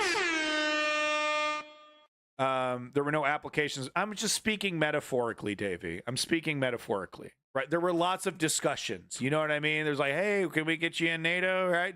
NATO is like a constant presence there. Hey, you want to join? You want to join? You want to join? No. We don't want, we don't want to piss off Russia. It's clearly antagonistic against Russia, and we're trying to work with Russia. We don't want to see as, that was the argument before the invasion. Was like, well, I mean, there's definitely a history with NATO, and there's antagonism, and you got missiles in Poland right on the border with Russia, and there's this, and Russia was starting to win this argument that NATO was acting in an antagonistic fashion, and then they go ahead and just prove NATO correct, drive it straight home to Kyiv, baby, right? And it's like, oh, okay, yeah, no, this is a joke. Russia's lying to us. Russia's playing us. There's no real intention of like a stable, and then of course you see Medvedev now coming out making statements like, your country only exists because we allow you to exist, like the only reason your country exists because we haven't invaded you and taken you over yet. Statements like that, and you're like, okay, yeah, where's that NATO agreement? Let me just go ahead and give that a sign. Another example I like to point to is Germany reigniting its military-industrial complex, which was unheard of, right? I mean, think about all the, little mini wars that happened after World War II, Vietnam and Afghanistan, Iraq, and all these different conflicts. Germany said, no, man, look, we got a history. Okay, we're just going to stay out of this. But then the invasion of Ukraine by Russia was such a game changer, such a pivotal moment in history that Germany said, okay, things are different now. We want the ability to defend ourselves. We understand we have the history. It looks like everyone's forgiven us. We're going to start making arms, and investing more in our defense industry. Crimea stares from a distance. Yeah, so does Georgia. So this is another link from a new Discord user. Once again, I'm terribly sorry. I wish I had your name here. Where is it? Is it this one? Oh, this one's from Leon. Thank you, Leon. Led by donkeys here. Mixed bag. I've seen very partisan, very, willing to stretch the truth a little bit. But honestly, this video, I watched the whole thing because the last Led by Donkeys, I was a little, I don't know. But no, this is a great video. It really shows, once again, going back to what I said earlier, talking about the United States and some of these videos, it could basically be boiled down to, yeah, the right wing are hypocrites. It's like, well, yeah, okay, we can cynically just leave it at that and just go on with our day. But the reason why journalism like this is important is because people retort with, oh, yeah, you try to point out, no, I mean, systemically from their core, the right-wing conservatives in the United States and in the UK and in many other places, Australia, another great example, are hypocrites. And they're like, and people go, oh, yeah, well, both sides. I mean, come on, both sides, right? I mean, Nancy Pelosi, she's super corrupt, and you got all these other, Barack Obama's a total fucking criminal. There's all these examples, and you're like, yeah, no, I mean, there's corruption, but there's grades here. Right? There's neoliberal style corporatism, which is absolutely corruption. And then there's fascism, right? And there's a big difference there. And you can't just hand wave it away both sides because, it's uncomfortable that you now have to confront, some of your misconceptions, right? That you're either making intentionally or otherwise, right? But that's why journalism like this is important. That's why getting the facts down, pointing out the hypocrisies on the right, but of course on the left, right? But when the reason why I find these videos so valuable is because you see this in the chat. You see people coming into politics. They go into politics, they come into my chat, and then they want to fucking back rub, talking about how, oh, it's just both sides, and I just want to give up, and I'm just so sick of this, and I don't want to learn anything, and I just want to give up. We need to fight that. It's like, no, man, there's actually there's a big difference gap here between what we're talking about between neoliberal corruption and straight up right-wing fascism, right? There's a big difference between the Labour Party and the Tory Party. So that's why I find these videos valuable, even though they could just be boiled down to, yeah, right-wingers are hypocrites. Yeah, News at 11. They say one thing and then they do another. Yeah, wow. Real shocker. But it's the nuance, the context is important when making decisions about who you're actually deciding to put your energy behind. Maybe I'm just crazy. Maybe I've lost my fucking mind. Maybe that's what's going on. You know? Is this real? Hold on. Hold on, what's this? What the hell is this?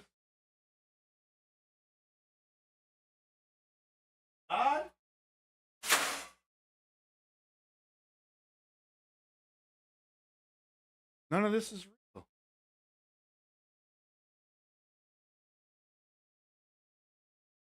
My God.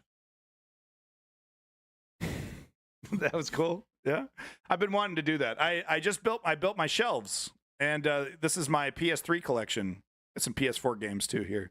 These are PS3 games. All right. All right. Quit the bullshit. Let's get to it.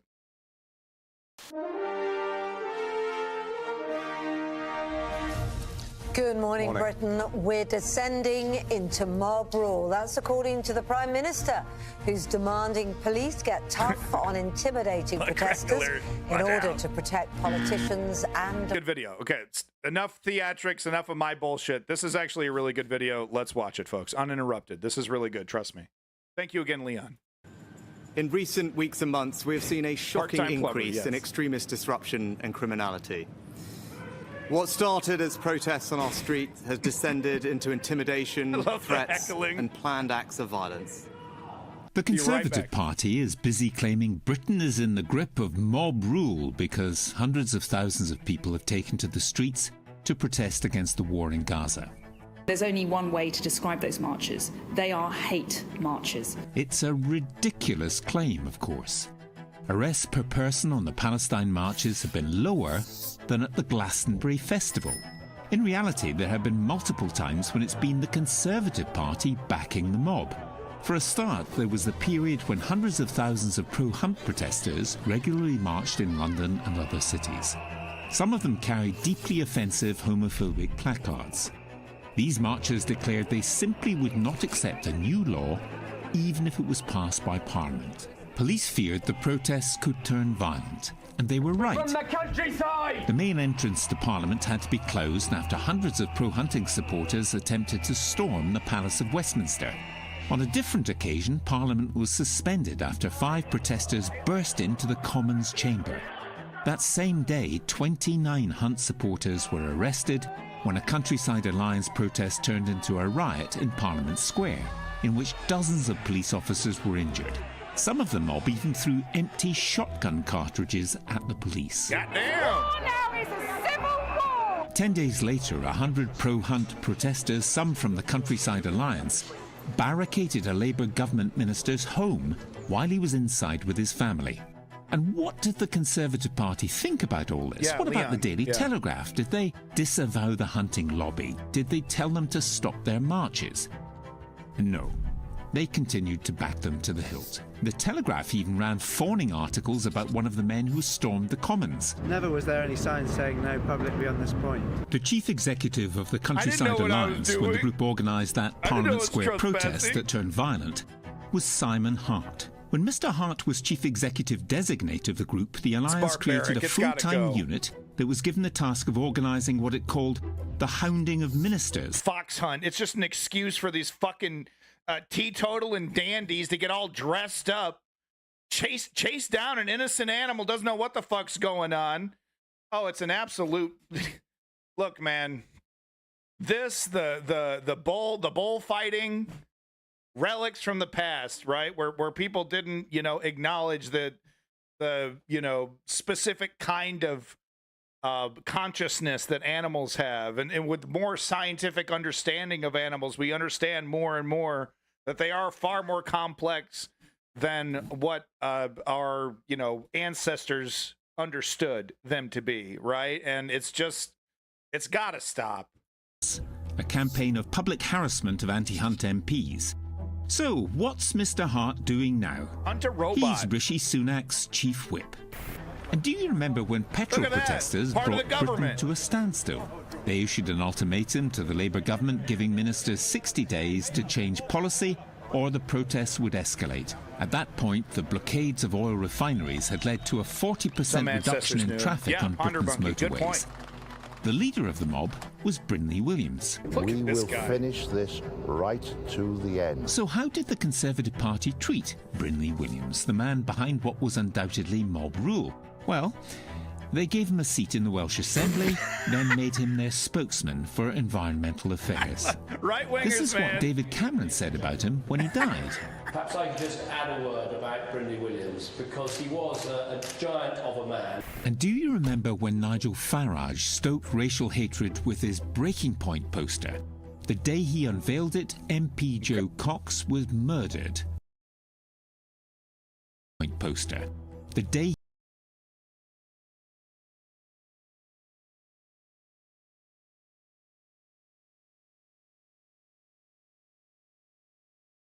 Fuck me running. So sorry. No, this was shocking to me. This was actually shocking to me when this is the first time I've seen this. Apparently this was a scandal, when he unveiled it. Biden moment. Biden farts. Doot, doot, doot, doot, doot. No, this is really disgusting to me. He doesn't blur the faces. Using this, this picture, to implying that these people, most of them are criminals, and they want to come get you, and they want to, they want to change your culture, they want to replace you. So disgusting to use this imagery. Imagine this, but just with Irish people in the United States, coming over here. What was it? The 1700s, 1800s, not 1700s, but you know what I mean. With Irish immigrants coming in, and this kind of shit being used against. Oh, they're scary. They got a different culture. Those, I'm so tired. And we're seeing left wing neoliberals now starting to agree with these right wing solutions, because they're just basically giving up. They don't. There's no way to make any money off this. There's no real corporate solution for this, right? So, this requires real governing. It requires real, actual, clever, solutions. Oh, this is like something a real politician could come up with. That's not me. I'm just here to get rich. Right. So now they're just acquiescing to the right wing narrative about, the, great replacement and things like that. And it's like, come on, we can't find places for these people. These people are desperate to be productive. We can't utilize that at all. I just find it ridiculous, especially in the United States. Maybe in the UK and the Britain there, it's a fucking island. Okay, I get it. Now, UK includes Northern Ireland, right? When I say that, Britain is the island. But you know what I mean? Okay, so there is like limited space. So maybe there's different solutions needed here. Is there a lot of space, Leon, if you're still here? Is there a lot of space in Britain? Or in the greater area, in the kingdom, on the islands? I don't know. I know there's a lot of space in the United States, baby. Are you kidding me? Utah over here, Kentucky, lots, proportionate to size. Okay. Thank you, Leon. I sound like a moron talking about the fucking UK. I don't even know why I bother. We just suck at building. What is up with that? It's, you know, they're so excited to build a stadium. They're so excited to build a bazillion-dollar condo that a celebrity is going to live in. But a bunch of affordable, cheap flats. Oh, I don't know. There's no money. Oh, who's going to pay for that? I don't know. People need a place to fucking stay if you want us to pay our taxes. You know what I mean? God damn it. All right, let's get back to it. He unveiled it, MP Joe Cox was murdered by a right-wing terrorist. Indeed, Farage stoked racial hatred with his Breaking Point poster. The day he unveiled it, MP Joe Cox was murdered by a right-wing terrorist. Indeed, the atmosphere stoked by Farage and by leading Conservative Party Brexiters became very dangerous as they cried betrayal. Here we are again in Parliament Square. Jesus, but Farage man. was still invited to Tory conference last year where he danced with former cabinet ministers. Then there was a time Sir Ian Duncan Smith, a previous leader of the Conservative Party, backed the... No, borderline feline. This is showing, you know, the current narrative coming from the Tories is them, you know, being very concerned about, you know, mobbish behavior. And this is just showing examples of the Tories, you know, being perfectly okay with violent characters or characters that act in a mobbish way or in a violent way and are actually, you know, not only are they happy to make excuses for them, but they'll bring them into their cabinet, you know, they'll bring them back into government. Vandals who were violently attacking cameras installed to enforce pollution-reducing measures in London. Arguing in support of criminal damage, Sir Ian said, "A lot of people in my constituency have been cementing up the cameras or putting plastic bags over them. I am happy for them to do it, because they're facing an imposition that no one wants, and they've been lied to about it." So I'm a little on the fence. You know, the red, white, and blue in me really likes because these are cameras. These are like infrared cameras that are checking your exhaust to double check and make sure that you're actually doing the maintenance necessary to your vehicle. So instead of a cop pulling you over and giving you a fix-it ticket, right, because something's obvious, it's a camera that's actually like, it's some Big Brother shit, right? Looking at your emissions to, you know, to see, oh, those are excessive emissions, or, you know, you can actually see different chemicals based off of light wavelengths. So you can have cameras that are specially designed that can say, oh, you know, this illegal chemical that your muffler should be catching, your catalytic converter should be pulling that from your emission, is not doing that properly. We can see that on the camera. You need to get that fixed. So it's Big Brothery, but also we do have a climate crisis, right? So I would be okay with this as long as it's not, you know, if you get off on a warning, right? If it's just a warning, right? And then if you continue to not fix it like a month later and you're still showing up and you haven't fixed it, okay, then fines, okay, right? But if it's just like everyone, you know, because that's the problem with some of these neoliberal solutions, right? Because they try to fucking pull money out of you, and guess what? It's always 100. It's always £100 or $100. It's always 100 or more. And you're like, man, and like, I get it. There's got to be an incentive, but dude, give me a break. Give me at least a chance. Anyway, let's get back to it. I just wanted to give you my feelings on this. It's like, you know, we do need climate solutions. Why was this the one that they went to the quickest? The fucking spooky ass cameras and shit, right? Surely there were other things that could have been done. I don't know. It makes me a little itchy. The cameras or putting plastic bags over them.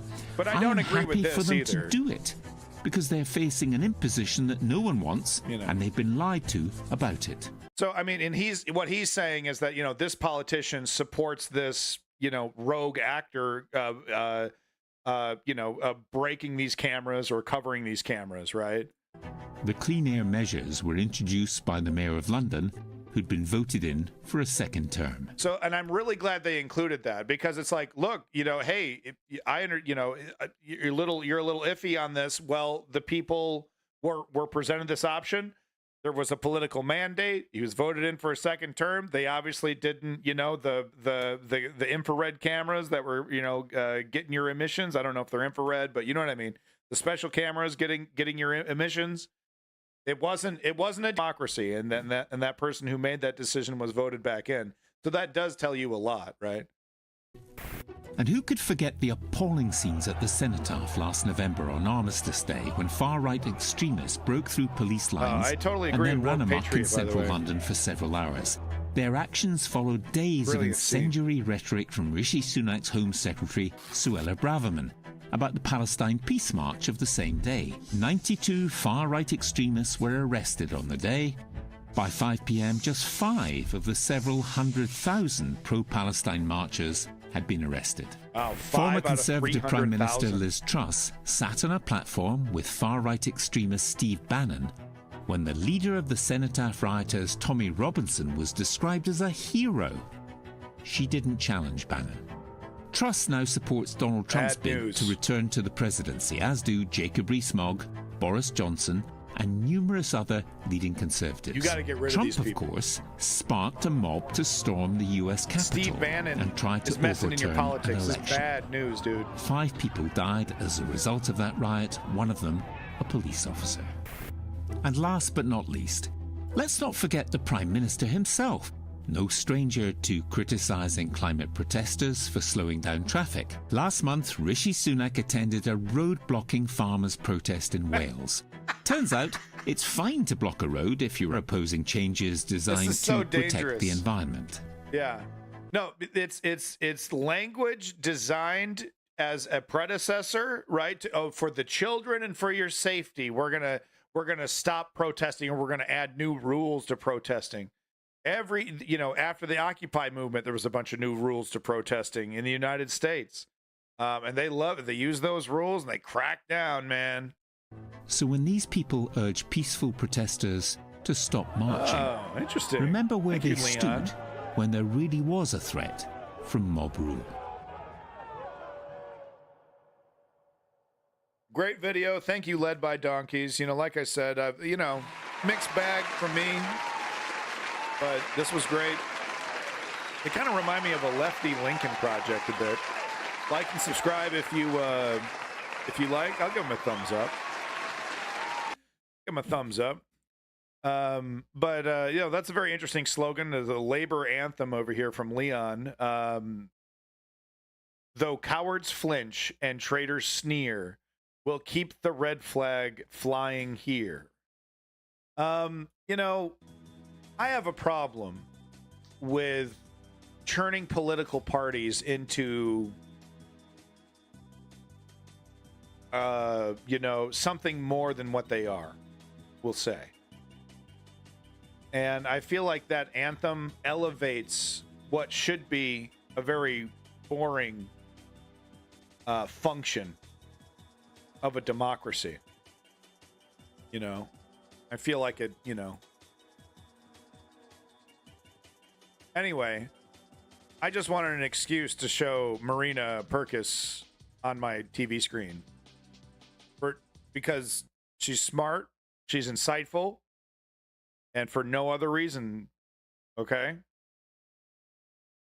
No, I don't want to hear the song. See, I'm not cool with this. It's a political party. You should treat it like a hammer. Are you going to do an anthem for a hammer? Are you going to go down with the ship for a hammer? No. You use the tool until it no longer becomes useful to you, and then you put it away. That's what political parties should be. She's intelligent, and that's the only reason why I'm showing her. No other reason. Hi guys, it's always a pleasure to listen to Marina Purkis destroy the Tories. And here she was taking Jeremy Hunt to task on his plan to cut the rate of tax by 2p in the pound. Now let's park for a moment that the government aren't supposed to leak this sort of information to their friends in the media. Big props to your when boy they're Maximilian supposed to issue a Robespierre, by the statement way. in I'll give you the Parliament link in a first. sec. No doubt the Speaker will not be Yes, too Kem happy about Goblin. this. 100%. Anyway, what is this 2p tax cut? What will it achieve, and is it any good? So we were discussing this, in a few streams ago when I was ignorantly talking about, okay, how does this even work? So the Tories are actually hooking people up with a tax cut.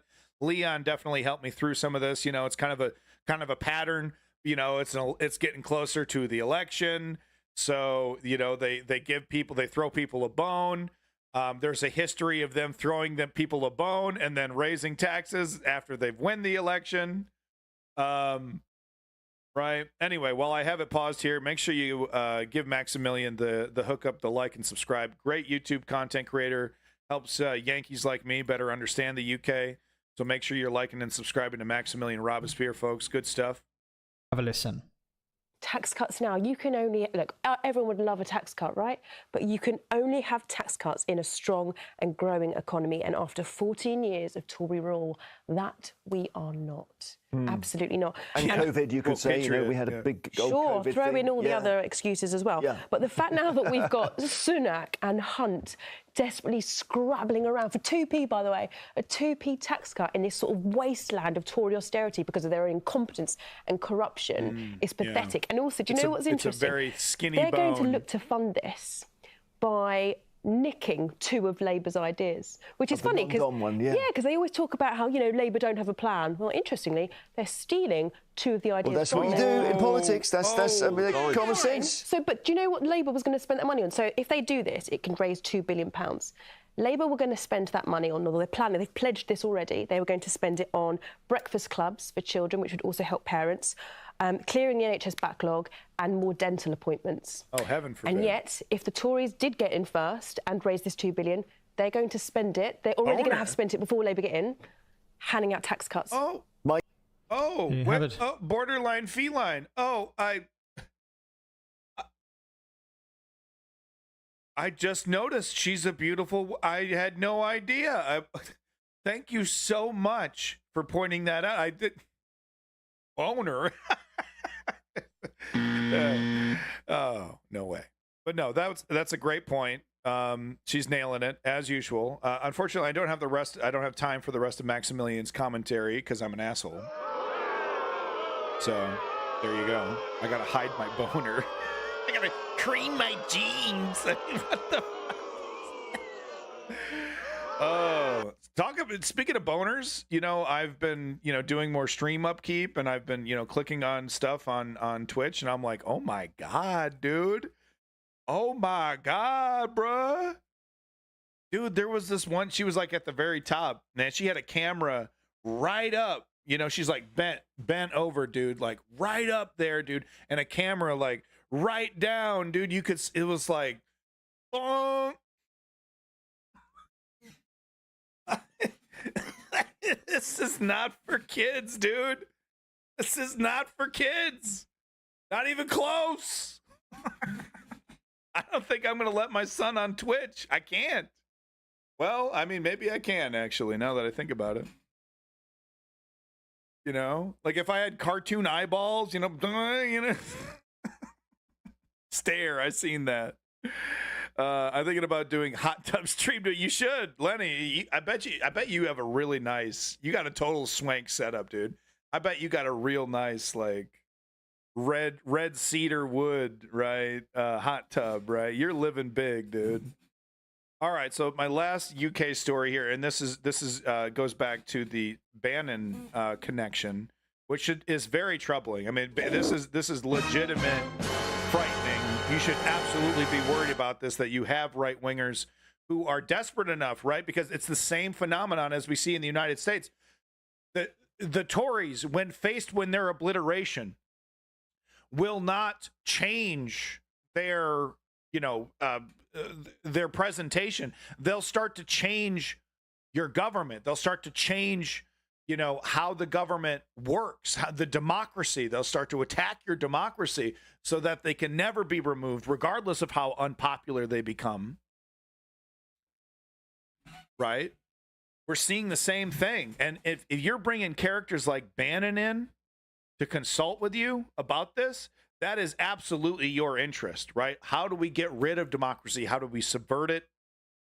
How do we remove it, if possible? How do we secure power?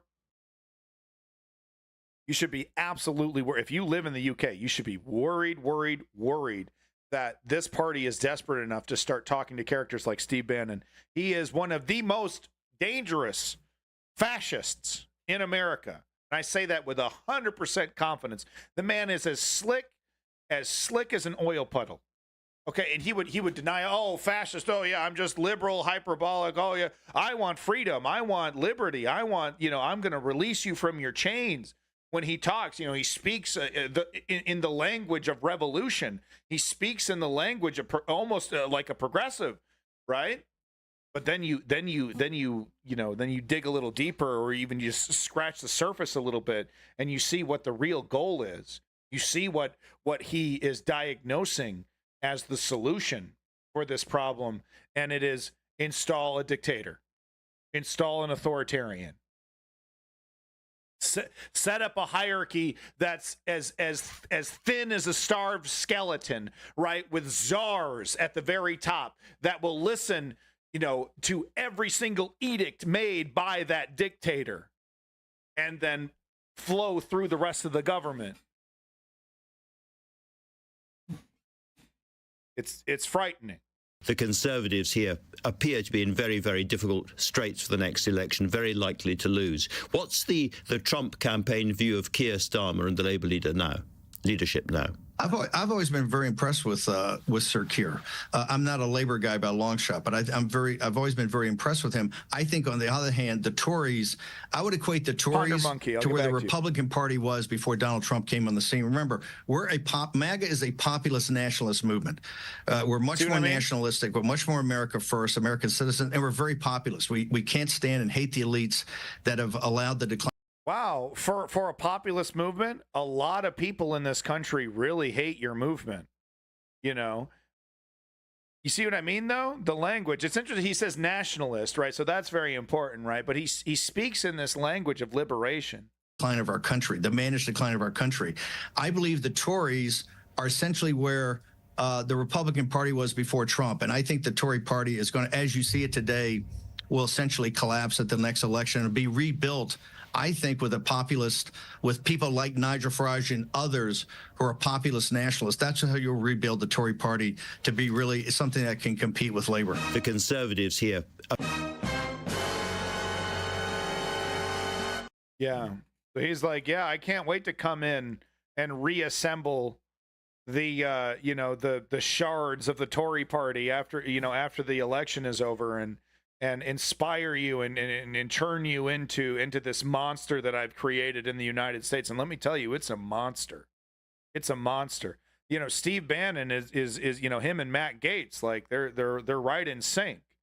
And you want to see an example of the kind of politician you're going to be dealing with.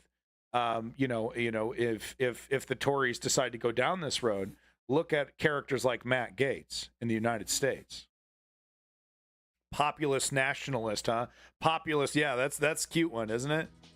Populist nationalist, right? Real populist when he's telling you as a woman what to do with your kibbles and bits, right?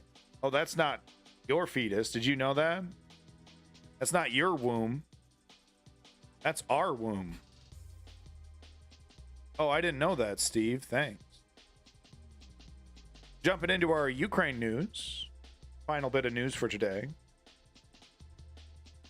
Just a couple stories. Wanted to show this here is from the Discord. I think I picked this one out. Russia video appears to show mass production of Shahed attack drones. So, of course, this was probably intentionally slipped out. I don't know if they're trying to make it look like, like it's like a, kind of a hacked photo or something. But I'm pretty sure they would have put this out. My question is, why is this necessary? This like green line them up in such a way like this, Maybe because they need to be built in a very, like there's a very strict standard, to the shape so that they fly correctly. Maybe. I don't know. It's very interesting. They have them lined up like this in this way. But hey, Joe Biden. Thank you so much for hooking the IDF up with, expediting and allowing the IDF to utilize a bunch of, loopholes or whatever to get everything that they need. Oh, Zelensky's in Turkey today. Interesting. Davey over here spelling it correctly. You gotta love that. Thank you, Davey. It says fuselage transporting on the floor. Oh, fuselage transporting. Interesting. Oh, is that maybe the fuselage? The person with the fuselages goes down this line and installs them one by one, maybe? Interesting.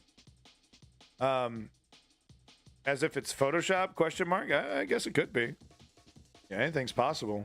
I'm not an expert. It doesn't look Photoshop to me, but you can do amazing things with that with that program nowadays. So, you know, mess with the lighting, really, really intricate kind of thing. So you like, the only way to really confirm is to like dig into the metadata, you know, like to really be an expert. But you know, I wanted to talk about how, you know, where the hell's America? What the hell's going on here, guys? Really? Joe Biden? Really? You know? You were so gung-ho. I'm just shocked that he's letting this just like no emergency anything, and like it's like, oh, would that hurt your poll numbers? Really? If you you know, I'm not saying like fully fund it, but I mean clearly, I mean it's shocking that the you know what we're seeing. Israel, IDF, you know, no appropriations, just like you know, calling up Uncle Sam hotline. Hey, I want this. Oh, right away, sent right over. No question, no concern.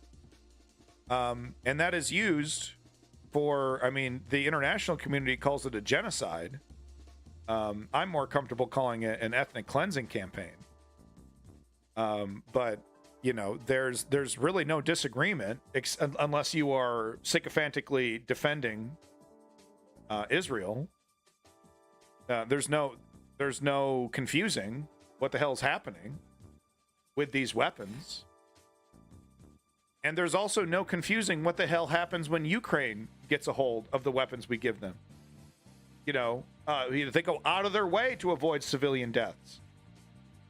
I've never seen a situation like this before, right? Usually we're hooking up, the Afghanistan army, you know, with their own little corruptions and motivations and all kinds of little, you know, rarely in my entire lifetime, I've never seen a situation like this where resources were going to a fairly honest actor who brutally needs them, you know, desperately, and uses them and adheres to the agreements given to them. Like, no, you can't use them on civilians. Don't bomb a bunch of, you know, Russian apartment buildings. You know, Ukraine has showed incredible restraint. But apparently behind the scenes, there's disagreement with Ukrainian military, with the United States military in terms of how to, you know, do some of, you know, certain things, strategies, things like that. And it's like, well, I mean, I don't know, man.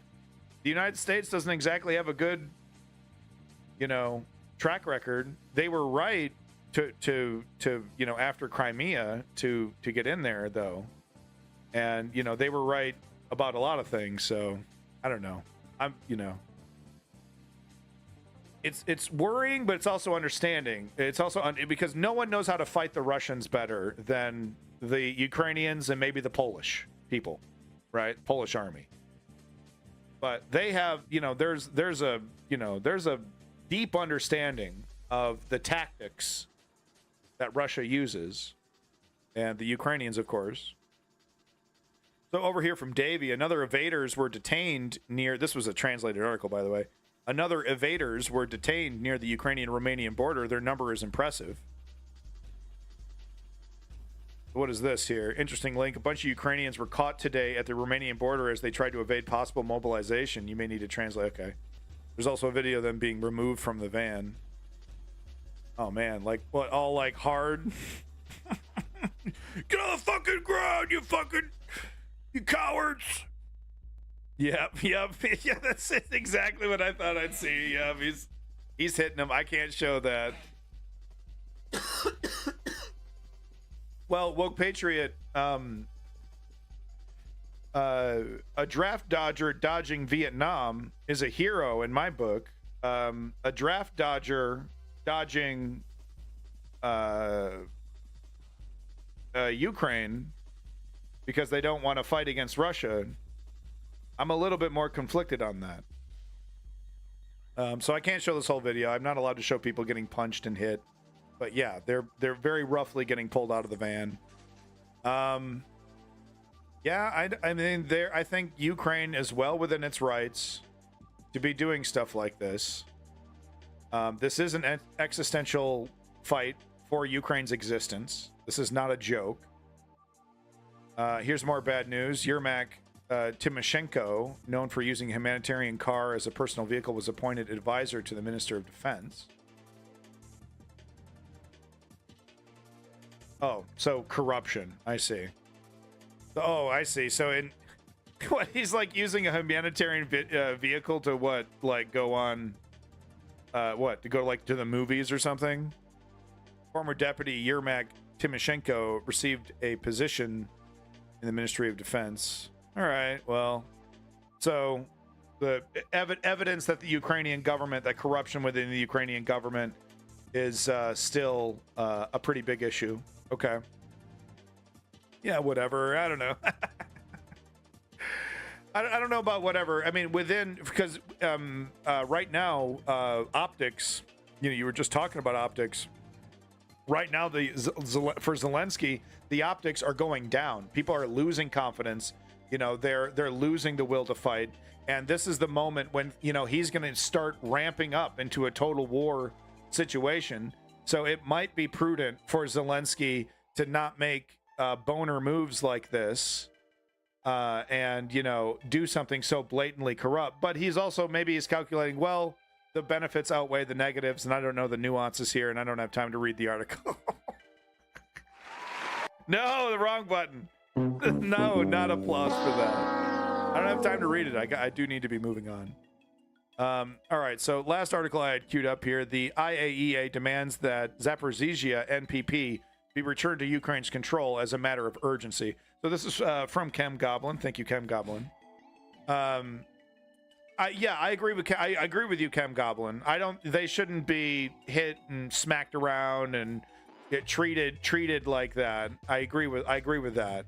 At the same time, I do think it's within their right to go after military-aged men that have been drafted, you know, and to enforce, you know, hey, you've been drafted and you have no choice in this. I agree with Woke Patriot, though. I mean, that's the problem with this. It's not, you know, these are different situations. The Vietnam War was completely different from the Ukrainian Russian invasion, you know, of Ukraine. Says 35 military-aged men were detained after paying 10K euros to be smuggled out of the country. So, I mean, this is, to me, you know, the IAEA, yeah, okay, you know, it's like, okay, whatever. But it's just more support that Russia has, that, you know, acknowledgement that these regions are, or I'm sorry, Ukraine has, that these regions are Ukrainian, right? So that's good, right? Board of Governors, the IAEA, is a majority of votes supported the draft resolutions on nuclear safety, security, and guarantees in Ukraine developed by Ukraine. This was reported in the press service in the Ministry of Energy. The document in particular calls on Russia to urgently withdraw all unauthorized personnel, including military personnel, from the ZNPP. So Russia has fully occupied the Zaporizhzhia power plant. It's no longer run by Ukrainian, people. It's run by Russians. And this is the IAEA saying you got to get them out of there. Of course, nothing's going to happen. But it's on record. It's on record. We don't like it. So it calls on Russia, blah, blah, blah. In addition, the adopted document expresses serious concern about the unstable state of nuclear safety and security of the ZNPP, especially the lack of properly qualified personnel at the site, gaps in the implementation of planning and warning works, the lack of reliable supply chains, the vulnerable state of water supply, external power supply, and the installation of anti-personnel mines in the buffer zone.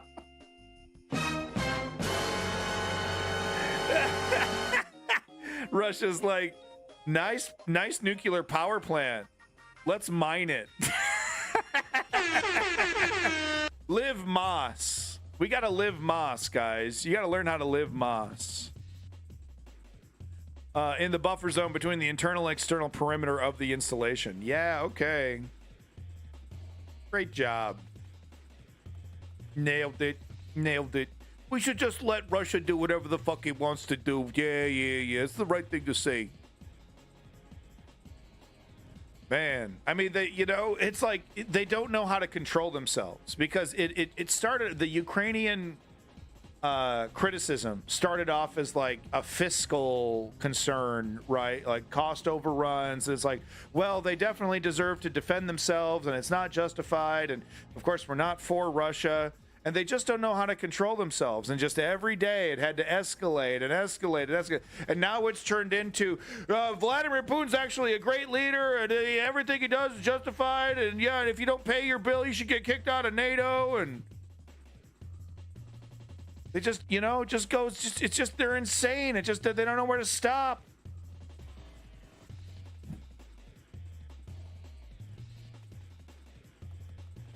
Now, Woke Patriot over here, I see what you're talking about. Yeah, I do think, look, if you're just, if you're not cut out for frontline fighting, there should be a way for you to help. And we were talking about that because, right, we were showing Ukrainian propaganda, right? So I was talking about it, and it was like, yeah, the recruiter, I believe the recruiter now, who's saying, oh, well, you're not going to go ship, we're not going to ship you right to the front line. But Woke Patriot, wouldn't you agree that the longer we starve Ukraine, the longer the West starves Ukraine, the more, those people who are not really frontline fighters are going to be forced into that frontline situation because Ukraine's existence is on the line? Wouldn't it make more sense, right? And you support supporting Ukraine. So just to be clear, but the reason why, what is the desperation of Ukraine is what is going to get more people killed, more Ukrainians killed who are not, who shouldn't be on the front line, who shouldn't be wrapped up in this shit, right? They should be going to college or something or other, right? I mean, the blood is on the hands, Mike Johnson, the Republican Party, of course. I mean, what do you expect from fucking scorpion-esque fascists? So yeah, they're cravenly using this situation for politics. Yeah, to be expected. But my God, Joe Biden, you're just a flaccid, limp dick up there, man. But when it comes to Ukraine, you got nothing, huh? You got nothing. Anyway, let's get this reporting from Ukraine video here. Let's get a map update, see what's going on. Flawless execution. This is from a day ago. Looks like he's talking about more strikes on the big bad Russian Navy. Oh, be afraid. Problem with the Ukrainian media is that it either portrays the army as dudes sitting in trenches all day, saying that victory is inevitable so you can relax. Really? Yeah, that is not good. Yeah. If they showed, is it really that bad, Chem Goblin? Is it really that delusional? Really? It's just full-blown delusion, huh? If they showed that they're not showing the shit that I'm showing? Really? Really? If they showed that there's much more than in between those two, people would be much more willing to join and help. Really? But Biden is doing pretty much all he can legally to help Ukraine, even exploiting loopholes in laws. I want to believe you, Woke Patriot. And I hate to do this, but I need some proof to believe that one. I need a little proof on that one. Because I have the feel, because there's just too much. I have too many examples of the neoliberals having options on the table that they don't take because fill in the blank. Right? They're conservative themselves, they're cowards, whatever it is. So I find it hard to believe that they're literally doing everything that they can, right? Today there are a lot of interesting updates from Crimea. But I want to believe. Here, Ukrainian forces conducted a comprehensive multi-stage operation, which resulted in the destruction of a large Russian patrol ship of the Black Sea Fleet. It is important to note that these operations take weeks, if not months, to conduct, And most sources missed the scale and complexity of these operations by reporting on just the last thing that happens. Okay. Ukrainian forces do not have a fleet, and Russian warships are careful enough not to get in the range of Ukrainian anti-ship systems, as well as sea mines. So, as you can imagine, it is extraordinarily difficult for Ukrainians to destroy the Russian fleet. Right now, Ukrainians have only two means to destroy Russian warships, with Storm Shadow missiles and with marine drones. When it comes to Storm Shadow missile strikes, they have become increasingly difficult because Russian forces made a series of adjustments, such as relocating their fleet to ports outside of the missile range and being constantly on the move within the missile range. When it comes to marine drone strikes, they are difficult to conduct because most Russian ships are not only on the move, but also have radar, machine guns, and aviation support at their disposal to detect and destroy the approaching drones. So catching the Russian ships involves a lot of planning. The first stage of the operation started on the 1st of March. Russian sources claim that Ukrainian forces conducted a series of strikes against Russian targets near Sevastopol, Yevpatoria, Saki, and Simferopol. According to Russian military analysts, the Ukrainian armed forces once targeted Russian aerospace forces airfields. In order to complicate the interception of the missiles and confuse the Russian air defense operators as to which missiles to prioritize, Ukrainians made sure to launch decoy missiles. Davey, why are they wasting their money on that? The Russian Ministry of Defense stated that all missiles were intercepted and the airfields remained intact. And judging by the lack of geolocated footage, it seems like this is true. This is not surprising, as in a previous strike, Ukrainians managed to hit Russian airfields, so it was expected that Russian forces would adjust. However, given the scarcity of air defense systems, Ukrainians understood that by improving air defense in one region, Russian forces necessarily created a hole in another region. That is why 2 days later, Ukrainians launched a completely different strike in a completely different region. The second stage of the operation involved a massive drone attack in the central part of Crimea. Russian sources reported that Ukrainians launched 38 drones of various types. What is interesting is that all drones were targeting the same area, Feodosia. Now, as you might still remember, Russian forces have relocated a substantial portion of their Black Sea fleet from Sevastopol to Feodosia to increase the distance and complicate Ukrainian strikes. However, the town is still within the range of S-200 missiles, and given that Ukrainians launched so many drones in this direction, Russian forces understood that Ukrainians were purposefully unloading and overloading the Russian air defense to open the sky for the missiles. In anticipation of the missile strike, Russian forces started moving their ships, as it is the easiest precautionary measure against missile strikes. However, by avoiding keeping ships in the bay, Russian forces necessarily exposed their ships to marine drone strikes, which is exactly what was the next Ukrainian move. Today, Ukrainian forces conducted a marine drone strike on a large Russian patrol ship near Feodosia. Ukraine's main military intelligence directorate reported that they successfully attacked the warship using Magura Y-5 naval drones, inflicting severe damage on the port and starboard sides of the ship, killing 7 sailors and wounding 6. Moreover, Ukrainian sources noted that the warship had either a K-29 or K-27 helicopter on board, which Ukrainian forces destroyed along with the ship. A Russian insider source claimed that after the initial naval drone strike, Russian forces tried to tow the ship back to port, but that the damage was so severe that the ship sank 5 kilometers off the coast. The Ukrainian Armed Forces Center for Strategic Communications reported that Ukrainian forces had disabled about 33% of the Black Sea Fleet's warships, including 24 ships and 1 submarine. The marine drones are improving day by day, and the success rate of these strikes has significantly increased over the last year.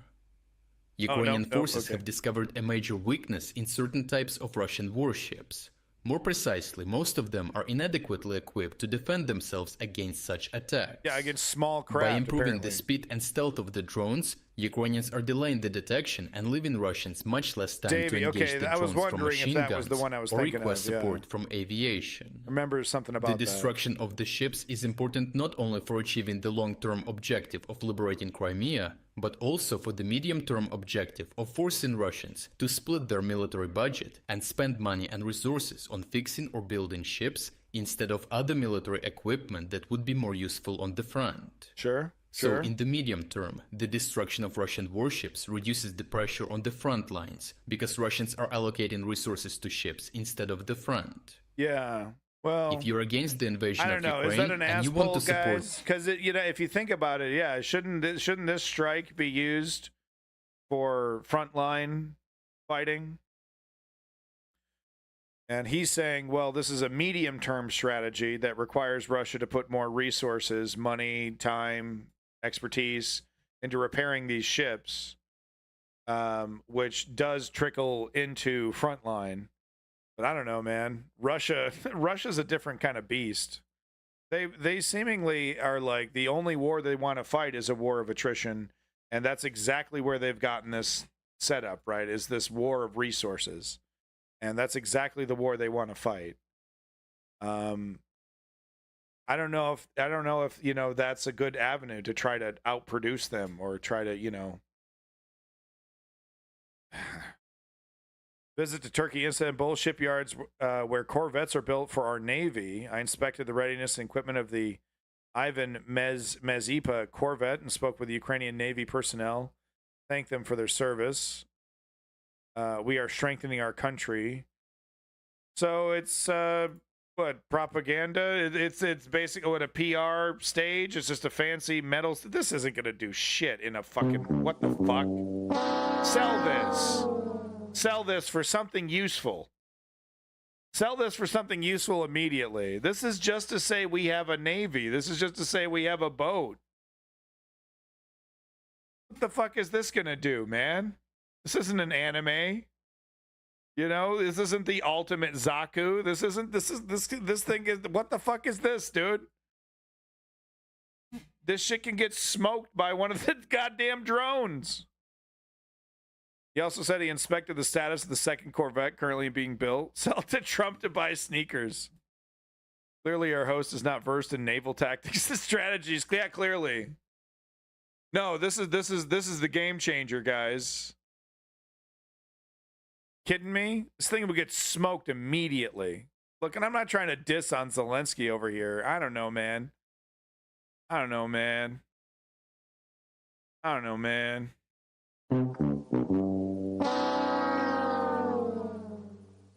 Whatever, it's cool. It's a boat. Toy robots blow them up with ease now. You know, toy robots filled with a bunch of explosives. Take these things down easy as butter. Is there an eye roll emote? Yes, there is. There has to be one.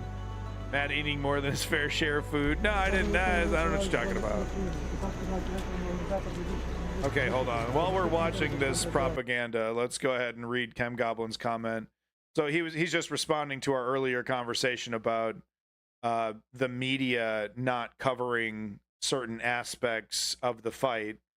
So Chem Goblin saying you don't show what I'm talking about either because it's boring. What I mean is guys working at factories and assembling drones and working with documents.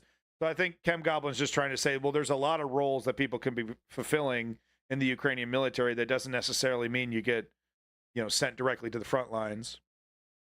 But there is that worry. There's still that worry there because you sign on the dotted line and they get to do whatever the hell they want with you at that point. You know, they send you to the front lines. You don't get to fight. You don't get to leave. You know, oh, I don't like this anymore. You know, and you're now fighting for your survival. So there's still that fear.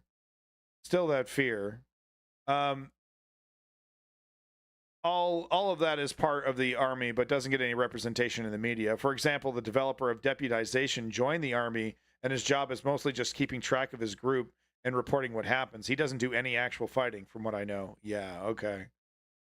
Currently facing some serious tactical issues with some defending against submersible drones. Oh, interesting. I didn't know that. Oh, Patriot. Well, all right, there you go, folks. That's your News Underground for the day.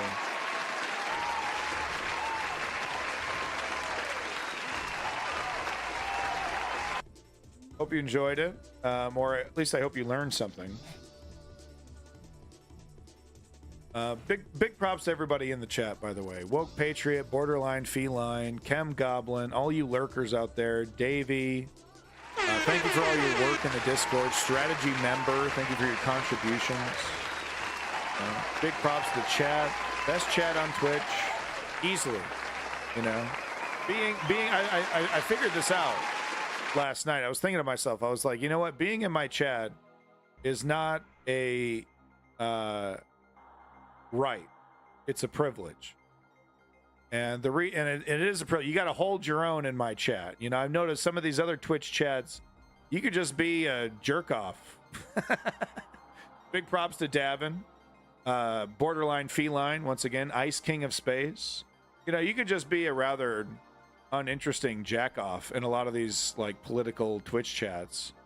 But I don't have patience for that. I look over in my chat and I see that kind of crazy shit. I'm like, nah, man, you got to defend yourself. You're saying some nonsense like that.